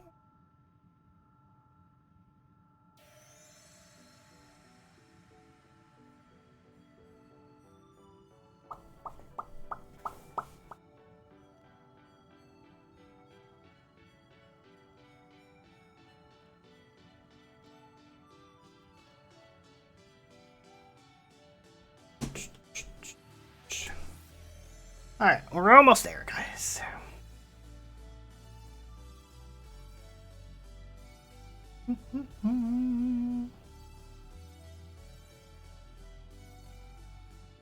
If you know it, sure. I guess he never built anything here?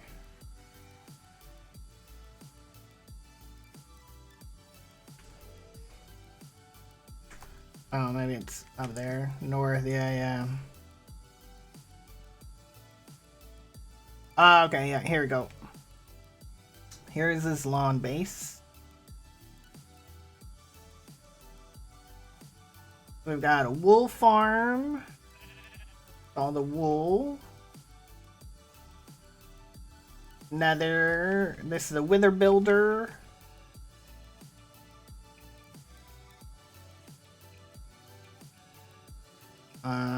We have ours. I didn't realize there's actually a size difference between the two rockets, the tier 1 and the tier 3. Interesting, okay. Immersive. Astral floating in the sky. So it looks like he did the Another Star mana production as well. Tree farm. Bees. One big bee place. Okay. Popping bonsais. Cooking for blockheads. Kitchen.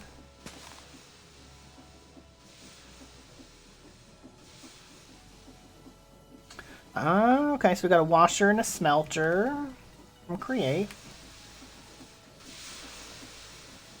I'll just create stuffs. Astral. Rituals.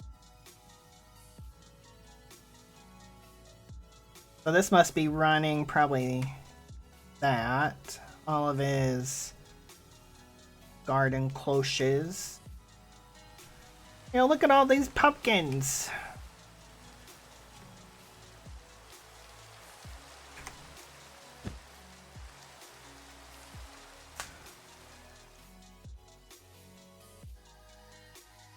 Oh, excuse me. Sleep away the rain.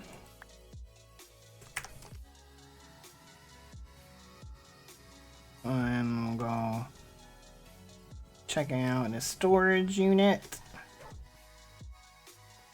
Okay. Compacting drawers, AE. District Dark joined.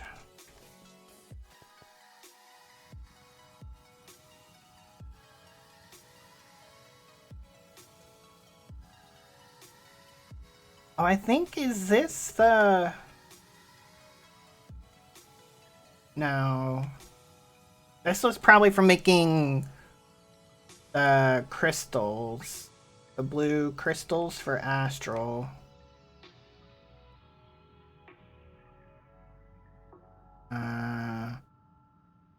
Very powerful ritual here. With the ritual anchors. Okay.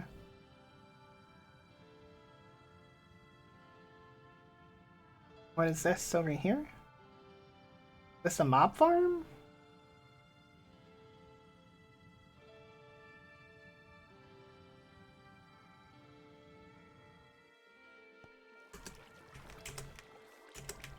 Yeah, probably some kind of mob farm.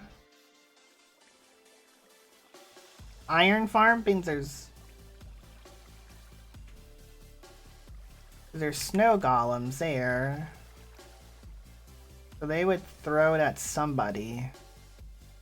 I don't know what kind of farm that would be. Whatever it is, they'd burn on the fire. Okay. Interesting.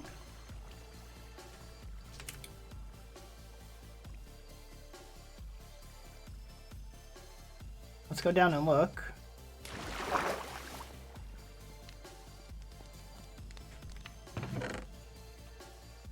Oh, looks like rats. Okay. Rats and spiders. What's over here? And just rats and zombies, so okay. Not sure what kind of mob farm.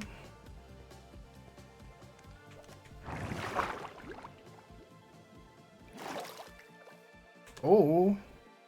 Found a jungle monument, District Dark. Still finding stuff now. You're at Captain's base. Go TPA over there real quick.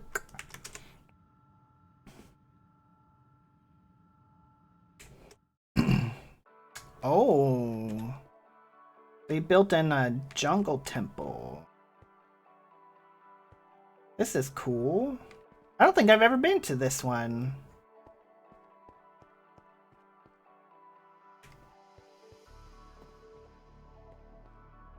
Huh. We've got create down over here.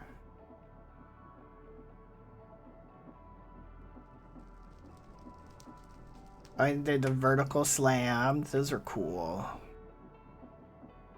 I got a washer, smelter, saw blade. Oh, so you got into the steam engines. Oh, you got further than I thought, Captive. Got the steam turbine, all the immersive stuffs.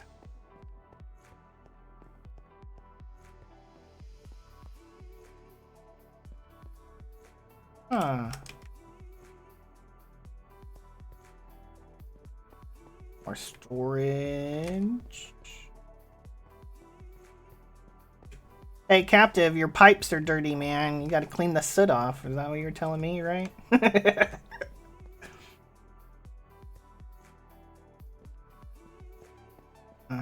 What's over here? Ah, so this is bottomless oil. Okay.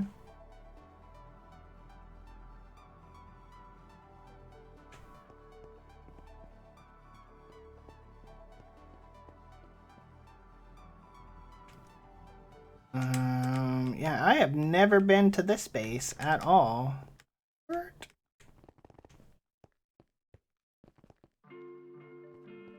Bees? Yep, bees. Okay. Botania. Oh, you got some early mana production. Okay. You got pretty far.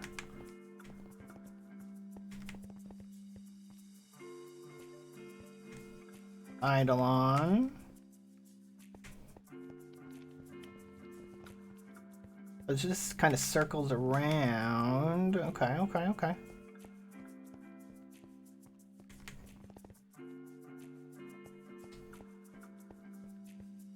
Neat. Like, where are we?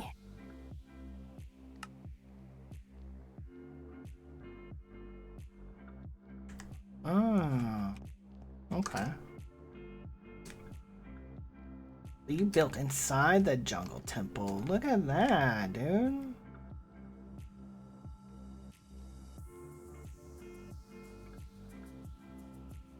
What's with the honey blocks? Any particular reason for those? You got astral. Oh, you even made the observatory? Damn. You got pretty far. You need trees. Ah, okay, okay. That makes sense. Look at this guy. Whoosh, whoosh, whoosh, whoosh, whoosh.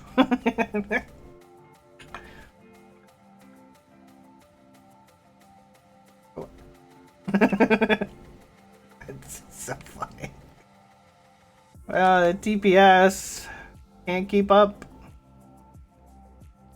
We got a seaweed farm, fisher, greenhouse over here, chicken farm over here. Oh, it looks like your chickens are full too, Captive. Hashtag blame Captive for the lag. Everyone in the chicken farms.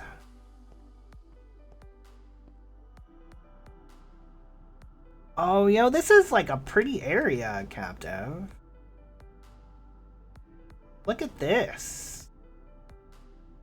Look at this little cove, dude, on top of the mountain. That is super cool, bro.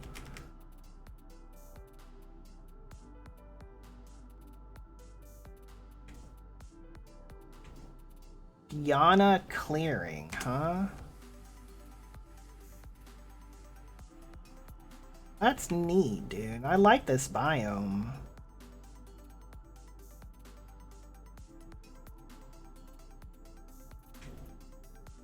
You got the spruce trees. Yo, look at this. Like sheer cliffs, man.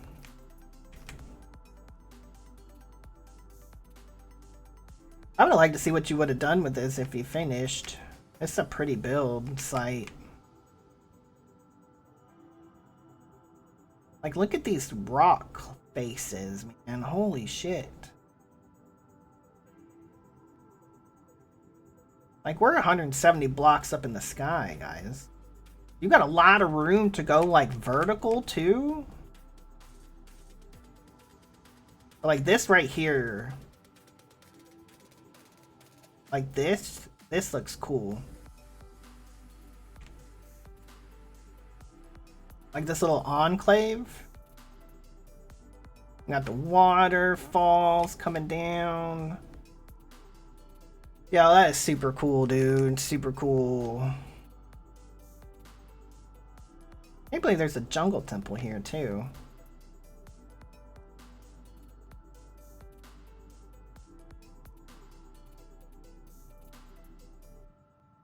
GG Captive. Alright, so I think that is everything for everyone's base. Thank you, District, for logging in so I can look at Captive's base. Appreciate that. And as always, thank you for hosting the server for us when we played. As much as Decursio was cursed, it still was fun for a while to play with everybody. So I think that is going to do it for the World Tour. I appreciate you guys hanging out on this special bonus stream. We will be back Saturday at our usual time, 12 p.m. Eastern Standard Time, for some more Ragnamon 7, where I think I decided this morning we're going to do some create stuffs and things, and then some Ars Nouveau stuff and things if we can get into that. So definitely come and check us out Saturday at 12 p.m. Eastern Standard Time.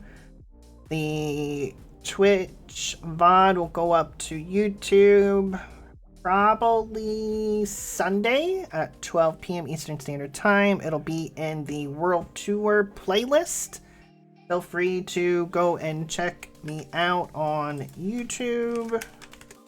There's the link in chat. It's also pinned to where you can see not only the entire Decursio Project playthrough, but you can see the other World Tours. You can see the Ragnamon 6 playthrough, E6E, and part of Chroma 2. And where you can catch the Ragnamon 7 playthrough if you can't make it for our streams on Saturday. Again, thanks for everyone for hanging out. Thanks, Bacher, for the bits. Appreciate that. Thanks, Captive, for the point trading. We will put that sign up on Saturday in Ragnamon 7. And again, appreciate everyone hanging out. And with that, I will catch you guys next time. Peace out. No worries, Avi Navy. Thanks for hanging out. Have a good one.